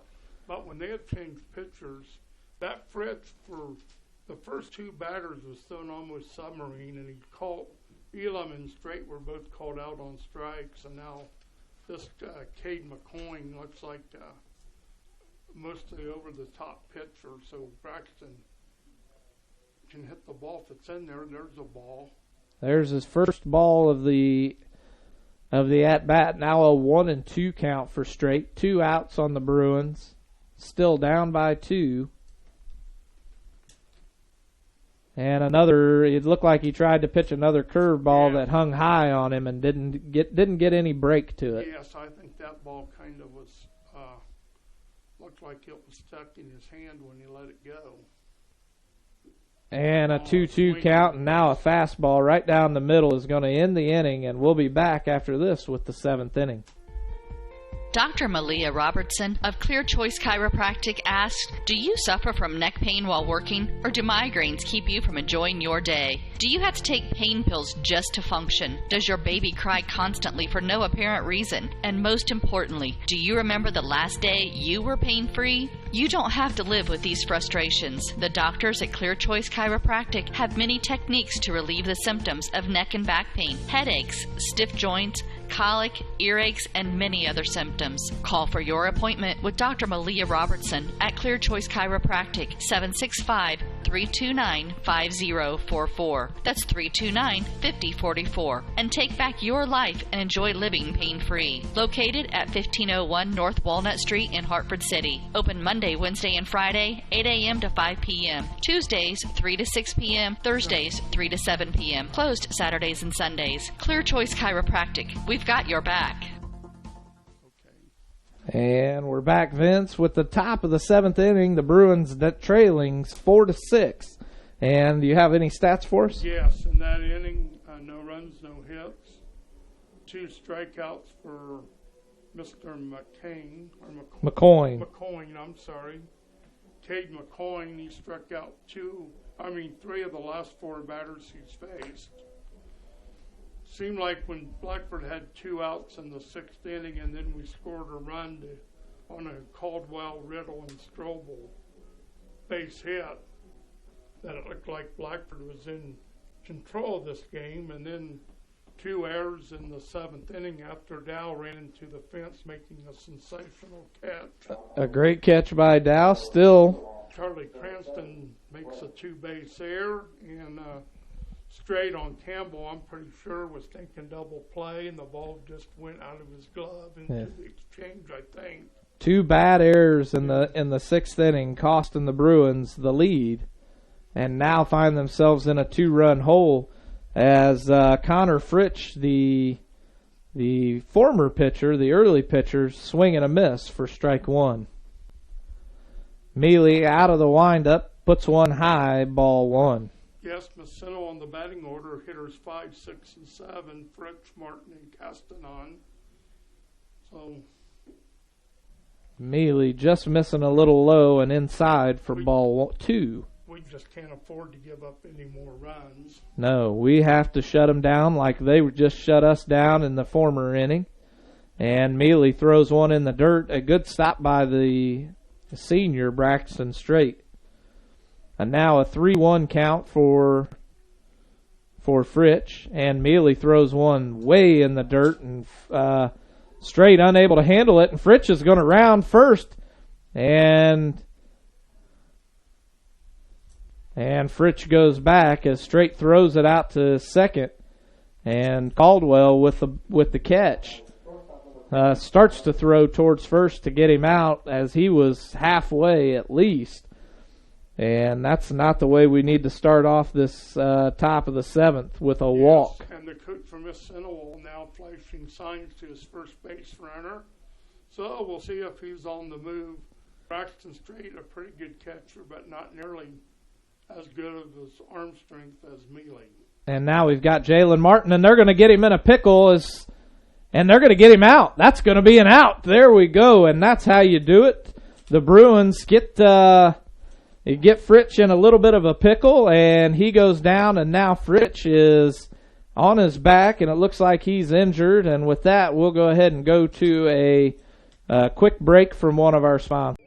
While filling your car's fuel tank at Food and Fuel Marathon, fill your body's fuel tank too. Monday through Friday, grab a chicken or tenderloin sandwich, or have out a burger and potato wedges, or onion chips, mozzarella cheese sticks, and Bosco breadsticks. If biscuits and gravy are your thing, they're available every Monday through Saturday morning until they're gone. And you'll have to grab a Poppy's Extreme donut or two. Available daily. Food and Fuel Marathon, 1621 North Walnut Street, Hartford City. Open Monday through Friday, 4:30 a.m. to 11 p.m. Saturday, 6 a.m. to 11 p.m. and Sunday, 6 a.m. to 10:30 p.m. Food and Fuel Marathon, fueling your vehicle and you. Foundations Building Material is proud to support Blackford High School athletics. Foundation Building Material is your local building materials distributor in East Central Indiana. Our promise to our customers is to do business with integrity and honesty and strive to be the best every day, and never forget we work for you, our customers. We are founded on principle and built on purpose. Distributors of drywall, steel studs, Armstrong ceiling, and insulation. Call Aaron Farrell, 260-471-2181. Foundations Building Materials. Locally owned, Straits Drywall and Paint, LLC, owned by Jeff and Aubrey Strait, have 30 years of experience in commercial and residential painting and drywall finishing. Straits Drywall and Paint can do anything from new construction to remodels. Does your home need a new touch of color inside or out? Call Jeff or Aubrey at 765-499-9416 for a free quote. Straits Drywall and Paint, LLC. Insured painters with the professional skills necessary to complete your project on time and within budget. Back, Vince, as Fritch is helped off the field after it looks like he may have twisted his ankle sliding into second. He is out. The play was made from the catcher to the first baseman to the shortstop. I've been straight to Cagle to Caldwell. And Fritz again was shaken up, and Coach Hugan went out there to check on their runner also, and says Mississenewa coaches and umpires were too, and two players from Mississenewa helped Mr. Fritz off, so I hope he's going to be okay. And Martin fouls one off to bring the count now to 1-1. A 1-1 count, one out. The Bruins still trailing by 2, 6-4. I thought the way the coach was signaling the runner, he was wanting him to steal second, and I think Blackford picked that up too. Straight makes a good throw to Cagle, and the runner was hung out to dry, as they say. And he tried was. to go into second and tried to slide in there, and he got shaken up. A good play by Caldwell, the freshman, hanging in there. As I tell you, it's tough to play when you got a big kid running at you at second. Right, and now Mealy throws two, one in the dirt and one way high. Two wild pitches to bring the count now to 3-1. Yes, those pitches were right over Straight's head. He had no chance of catching them. Even the one that was in the dirt found its way above his head. So a 3-1 count now for Martin. As Mealy throws yet another one, must be slipping out of his fingertips for another walk. That's the second walk, and again the ball getting behind Straight. And here comes Coach Hugan out to the mound again. Caleb just doesn't seem comfortable on the mound. And it looks like they're going to go to a different pitcher now. Mealy's going to go back to catcher. I imagine Straight will go back to short. I don't know for sure how they're going to do it. It looks like they're bringing Caldwell in to catch. Straight will go back out to short, and Mealy will catch. So with that, why don't we go ahead and hear from a few more of our sponsors while Caldwell warms up and Mealy finishes getting dressed. Yes. While filling your car's fuel tank at Food and Fuel Marathon, fill your body's fuel tank too. Monday through Friday, grab a chicken or tenderloin sandwich, or have out a burger and potato wedges, or onion chips, mozzarella cheese sticks, and Bosco breadsticks. If biscuits and gravy are your thing, They're available every Monday through Saturday morning until they're gone. And you'll have to grab a Poppy's Extreme donut or two. Available daily. Food and Fuel Marathon, 1621 North Walnut Street, Hartford City. Open Monday through Friday, 4:30 a.m. to 11 p.m. Saturday, 6 a.m. to 11 p.m. and Sunday, 6 a.m. to 10:30 p.m. Food and Fuel Marathon, fueling your vehicle and you. Foundations Building Material is proud to support Blackford High School athletics. Foundation Building Material is your local building materials distributor in East Central Indiana. Our promise to our customers is to do business with integrity and honesty and strive to be the best every day, and never forget we work for you, our customers. We are founded on principle and built on purpose. Distributors of drywall, steel studs, Armstrong ceiling, and insulation. Call Aaron Farrell, 260-471-2181. Foundations Building Materials. And we're back, Vince, as the freshman Drew Caldwell is going to be pulling pitching duties, and as he just throws his first pitch, or his last pitch he threw was way far away from Mealy, and it looks like that was the intended as he was trying to warm up his curveball. So as the players go back to their respected positions, the Bruins still trailing by 2 with a score of 6-4 with 1 out in the top of the 7th. And we're going to have Drew Castanon, the designated hitter, up to bat. Yes, somehow we're going to have to prevent him from scoring a run. Like I told Mr. Hurd earlier in the game, I thought 4 runs would win the game. But unfortunately, Mississenewa scored 4 runs in the top half of the 6th inning to take a 6-4 lead. And now the Bruins find themselves down by 2. And that's going to be a grounder over Riddle's head. And that's going to be a base hit, and he's going on to third. And that's going to be Martin now sitting on third in scoring position with Castanon hanging out on second. I think you have to score that a base hit by Castanon, Martin to third, and Castanon to second on the throw, because if they would have thrown to second, he would have had to hold up at first. True, very true. Here's the number 8 batter, Seth Maddox, 8 and 9. We got to get these guys out. Yes, we do. And a swing and a miss. He swung at one that was up by his head for strike 1. Seth Morton scored a big run in the 6th on the 2-base error by Charlie Cranston. Like I said, Charlie would probably cut that ball 98 out of 100 times. And Caldwell out of the stretch, and they're trying to pick off moving that one. Lucky to stay in the infield, as it went way out to the second base side of second. That was a great catch by Strait. That would have easily scored 1 run, maybe both of them. Yes, true. Had it gotten past him, that would have definitely been a bad day. And now the freshman, still out of the stretch. The runners, with not much of a lead off, delivers the pitch outside, ball 1. A 1-1 count now for Maddox.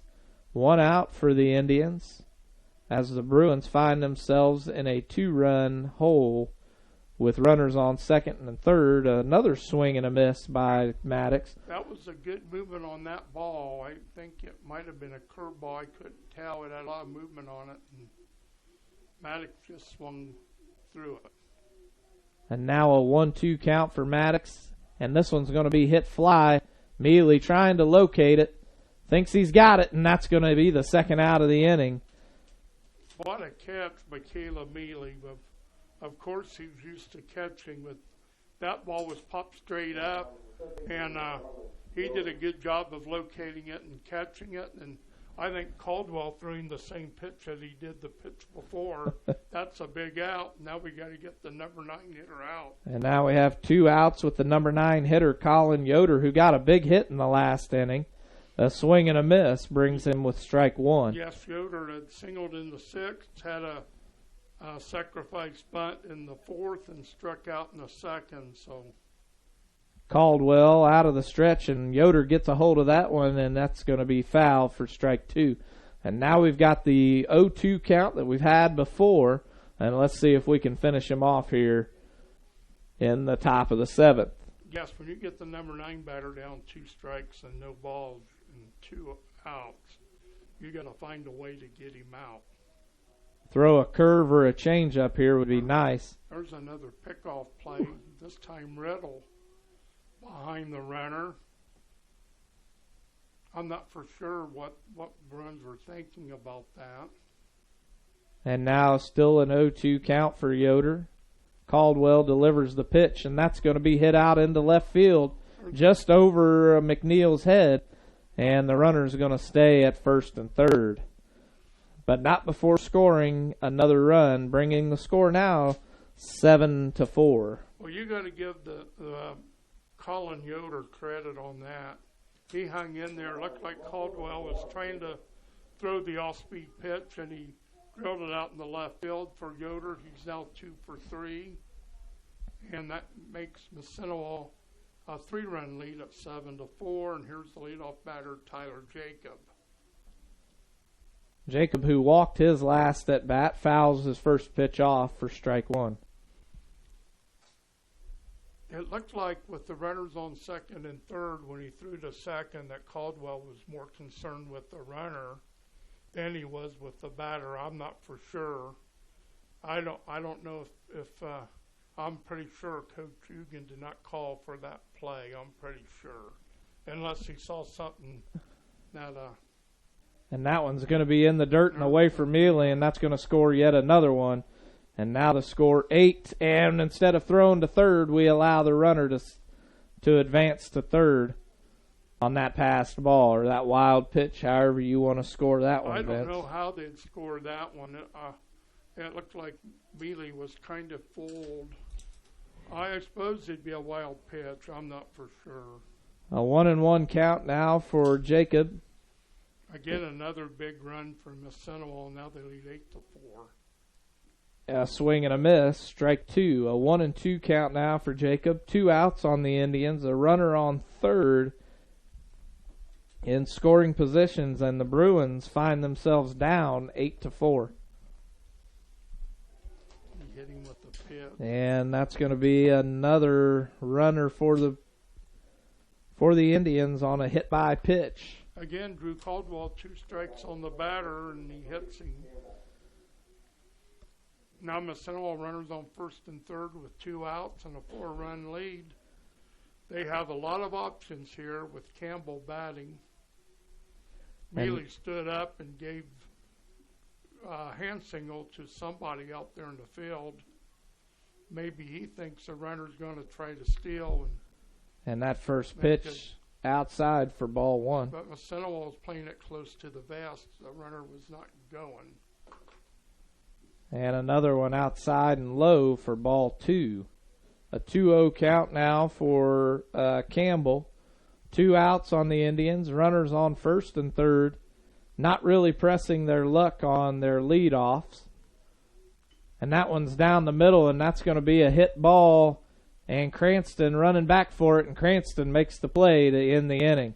And for Charlie, that was a nice catch. That was a tougher catch than the one that was hit that he dropped. And with that, Vince, let's go to a break, and we'll be right back.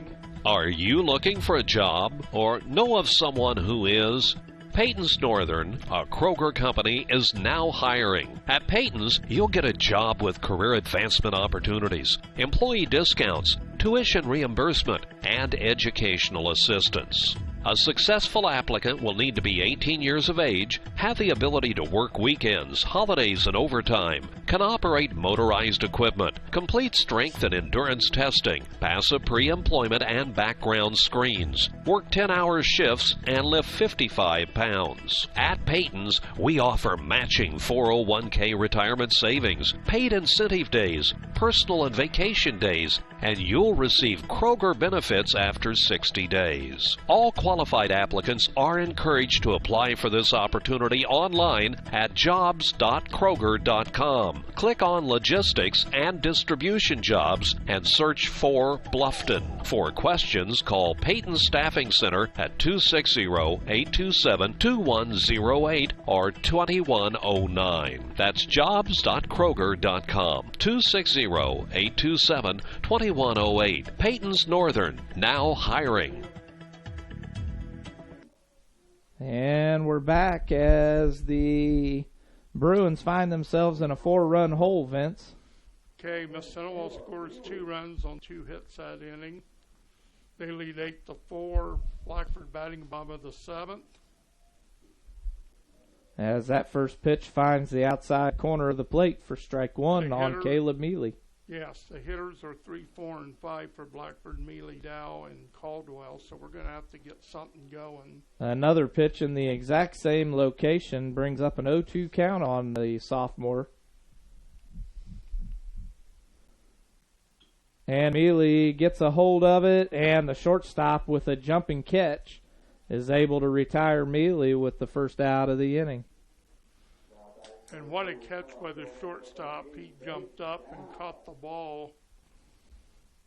Here's the cleanup batter, Dow. He's doubled, ground to third and flied to center, and flipped over the fence once defensively and ran head first into a fence on a great diving catch in left field.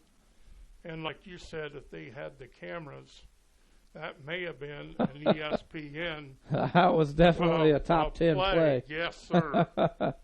As Dow takes a pitch right behind him, just missing him on his backside. And now another one for ball 2. A 2-0 count now for Dayton Dow with 1 out on the Bruins. As the Bruins and that pitch looked to be outside, but the umpire calling strike 1. A 2-1 count now for Dayton Dow.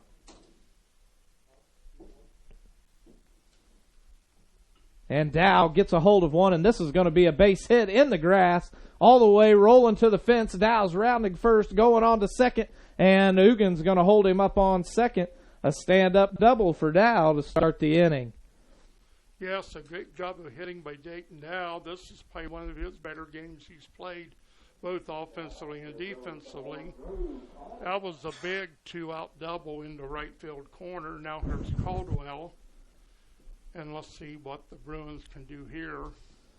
Caldwell again batting a .421 on the season, recording 8 hits and an on-base percentage of .500.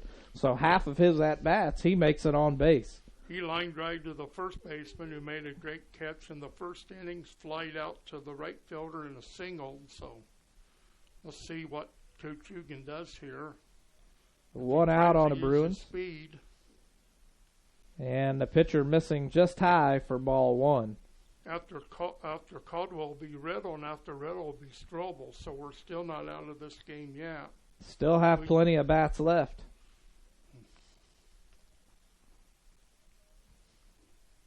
Caldwell taking another pitch high, ball 2, a 2-0 count, 2 straight pitches, 2 straight balls, and it looks like the Bruins might be getting in the pitcher McCoy's head. It took him a while to get rid of that pitch, and he throws another one high again. Now 3-0 count on the freshman Drew Caldwell. We got the glass closed up here, but it looks like kind of the go-kill game, except giving them 5 runs the first inning. We gave Ole Miss 4 runs in the 6th, and Coach Ugan really showing encouragement. He went over to the Bruin dugout to try to get the Bruins fired up. I haven't heard very much noise in the dugout, but of course we had the windows closed. And now we have a 3-1 count on the freshman, and a swing and a foul is going to bring the count to full, a 3-2 count. Coach Ugan really positive. He's been positive about the whole game. Of course, Blackford last year, I'd forgotten kind of about it till Steve said it, were 2A sectional champions. Yes, we were. Right here at Blackford, beating Kokomo Taylor in a 9-inning game or 10-inning game. It was definitely going into some extra innings as Caldwell gets a hold of one, and this one is going to be caught by the right fielder, and Dow tags up and is going to go on to third, standing up. What a catch by the right fielder. I think he had to go down to catch that ball, or maybe caught it and then slipped as he...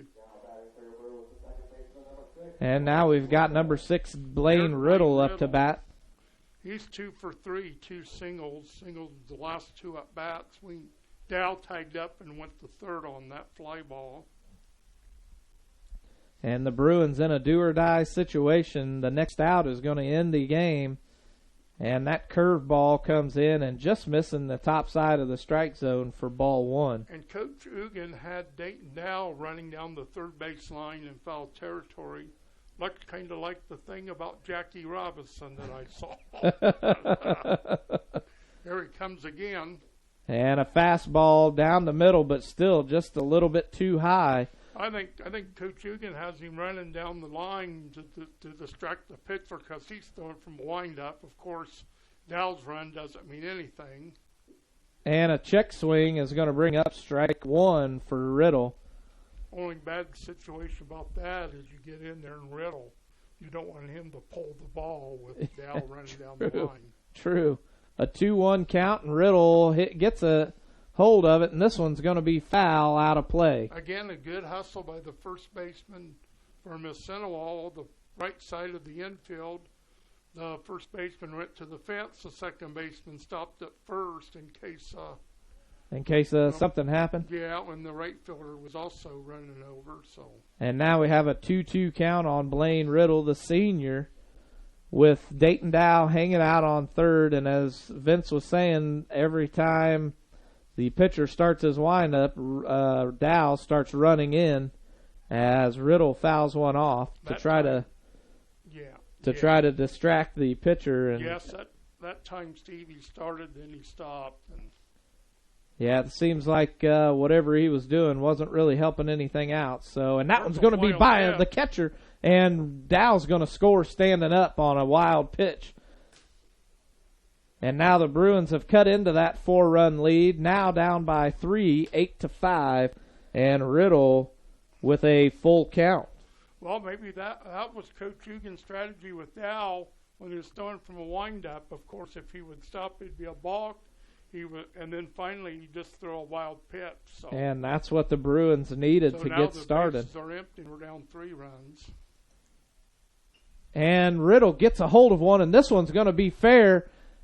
And it's going to be in play on the warning track, and Riddle's rounding second now, and he's going to stay standing up on second. A stand-up double for Riddle to get the Bruins now with another runner in scoring position, and we've got the sophomore, Brandon Strobel, up to bat. And again for Strobel, fly ball to left, a walk, and a single. So this young man, I know over at Westdale, he hit a long fly ball that was caught. Yes, he did. I'm pretty sure. It was caught in center field in the 5th inning.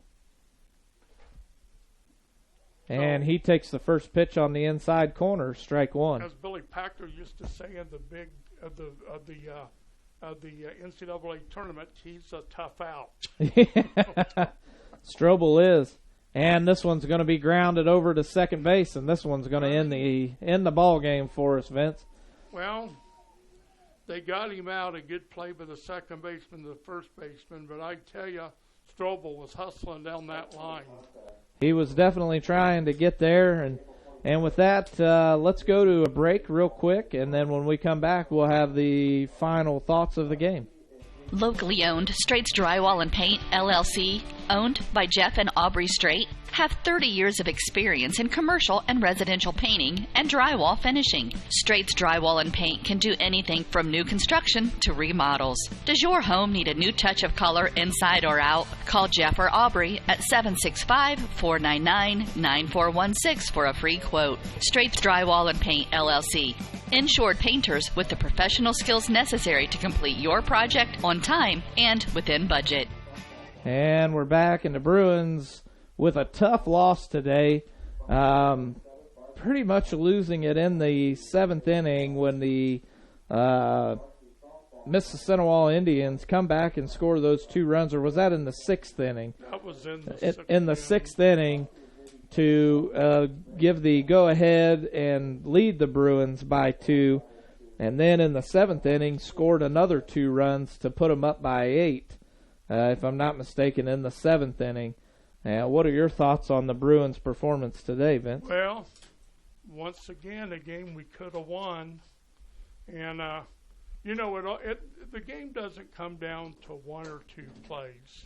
No, it doesn't. It's 21 outs for each side. The first team that gets the 21 outs, allowing the fewest runs, win the game. That's right. And it was just unfortunate that Charlie dropped the ball. Yep. But, of course, that wasn't the ball game. But it was the ball, like I said, he'd probably catch 98 out of 100 times. But, that came right after Dow was injured in the field. Yes, it did. And I tell you, when it happens to your teammate out there, sometimes you're concerned about their health,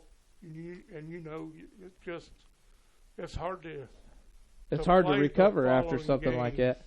And it seemed to me that the two errors that we did have in the sixth inning were from the Bruin players that normally would make the play. Normally have been making those plays all season long, but it seemed like they were getting in a big hurry because they did have that lead and wanted to get out of that inning and try to get it going, get it extended even farther. But it seemed like they were rushing through and not having good fundamentals of completing those, the ball in the mitt and then taking the ball out. It seemed like they were trying to get the ball in the mitt and take it out at the same time to stop the runners, or in Charlie's case, actually stopping the runners. But in Straight's case, trying to turn that double play, which would have been the third double play of the game. Yes. And I don't know too many high school games that if you turn two double plays, you lose the game in the end. Well, like I said, they doubled up Campbell the first time, Cade Campbell, and he's probably one of the quickest players on a Mississenewa. And Braxton, I'm pretty sure, was thinking double play before the ball was hit. Our dad used to tell us, you always got to think what you're going to do if the ball's hit to you before it's hit. And I think Brandon was thinking, Braxton was thinking, if that ball's hit to me, I'm going to turn two. And he was trying to. And he knew how fast Campbell is, and I think when he tried to take the ball's wet, like you said. And I think when he tried to make the exchange, he definitely lost the ball in the exchange. And like I said, I think it was from basically trying to do two things at once instead of completing that fielding and then taking the ball out and giving it to the second baseman. But in his defense, he knew he didn't have very much time to work with Campbell's speed. Yep, and when you have a guy like Campbell, you have to be thinking two steps ahead in order to get a guy like that out. Yes, and some runner like me, he could have fumbled it and flipped it. Well, we ain't as young as we used to be, Vince. No, but we have the totals here. I got unofficial totals. All right, go ahead. For the Ole Miss Indians, 8 runs on 12 hits. And they committed 1 error. I had them for 1 error. And for the Blackford Bruins, 5 runs on 8 hits, and we committed 2 errors. And again, wait just a second. Yeah, we committed 2 errors, both of them in the 6th inning. In a game that I thought would be 4 runs would be a big lead. I said that early on. Yep. That we score 5 and get beat. And this is a game that we normally were going to win. Yep, I completely agree. So for Blackford, 5 runs on 8 hits and 2 errors. The winning pitcher, I think, would be... should be Fritsch. Yeah, I think Fritsch, the starting pitcher for the Indians. And our losing pitcher would probably be Ross, maybe. Yes. Yep, Ross is the starting pitcher. And Jacob pitched a well of a game, and Mealy did good, and I thought the freshman Caldwell coming in did well. Yeah, Mealy struggling a little bit with his pitching, and that could have had a lot to do with the ball getting wet, but in conditions like this, you're not the only one who has to pitch in those conditions. No, you have to pitch. You have the other team as well. So if you're not performing, you can't necessarily blame it on the ball. It's because the other pitcher has to do the same. It has to do the exact same thing with the exact same in the exact same conditions. Yes. And with that, the Bruins now 500 on the season. Yes, Blackford with the loss drops to 7-7, 0-2 in the conference. And I see they're taking the CIC plate home with them, as they brought it here as well. So they must be. Oh, they must have the. I did not know that they had the plate. They had the horseshoe in basketball, CIC. They had the milk can in football. and the baseball plate. And they've got the plate. I just seen Trey Jones walking with it in the dugout. If my memory's right, Oak Hill's got the horseshoe in basketball. Yeah, they think should. They took it from Frankton. Of course, they won the 2A state. Mississenewa's got the home plate for baseball, and, of course, the milk can is at Eastbrook. I was going to say, it should be at Eastbrook. And they call it Frank, because you think they lost it to Frankton one time, because they said we got Frank back. Yeah. Well, the next game for Blackford coming up will be Thursday night at Frankton at 5:30. It'll be the third conference game of the season, so we'll see if we can get one on the road. And we need to get a win, because right now we're 0-2 in conference play. Yes, Mississenewa again 7-3, 2-0 in the conference, and our next home game supposedly a doubleheader. I think it's a doubleheader. Saturday the 28th, starting at 10 versus Hagerstown. I can't remember if I believe that is a doubleheader, because the girls also have a doubleheader that day. I saw that. Well, Steve, thank you for letting me do the game with you again. Hey, no problem. Hope we didn't do too bad of a job. No, you're doing better than I am. I think you're trying to take my job away from me. No, I don't want to take your job away. So anyway, Blackford on the season 7-7 and 0-2 in the conference. Yep. And with that, we're going to go ahead and play our outro, and we'll see you back here on Thursday in Frankton for the next CIC. And I plan going to Frankton, so all right, we'll see you there. Maybe we can get one there. All right, Thank Vince. you. Bye. And good night. We hope you enjoyed this high school sports broadcast on the Voice Sports Network. Be sure to subscribe to our YouTube channel. The preceding production is property of Voice Enterprises, and all rights are reserved worldwide. Thank you for listening to this production of Voice Enterprises, taking media in a new direction.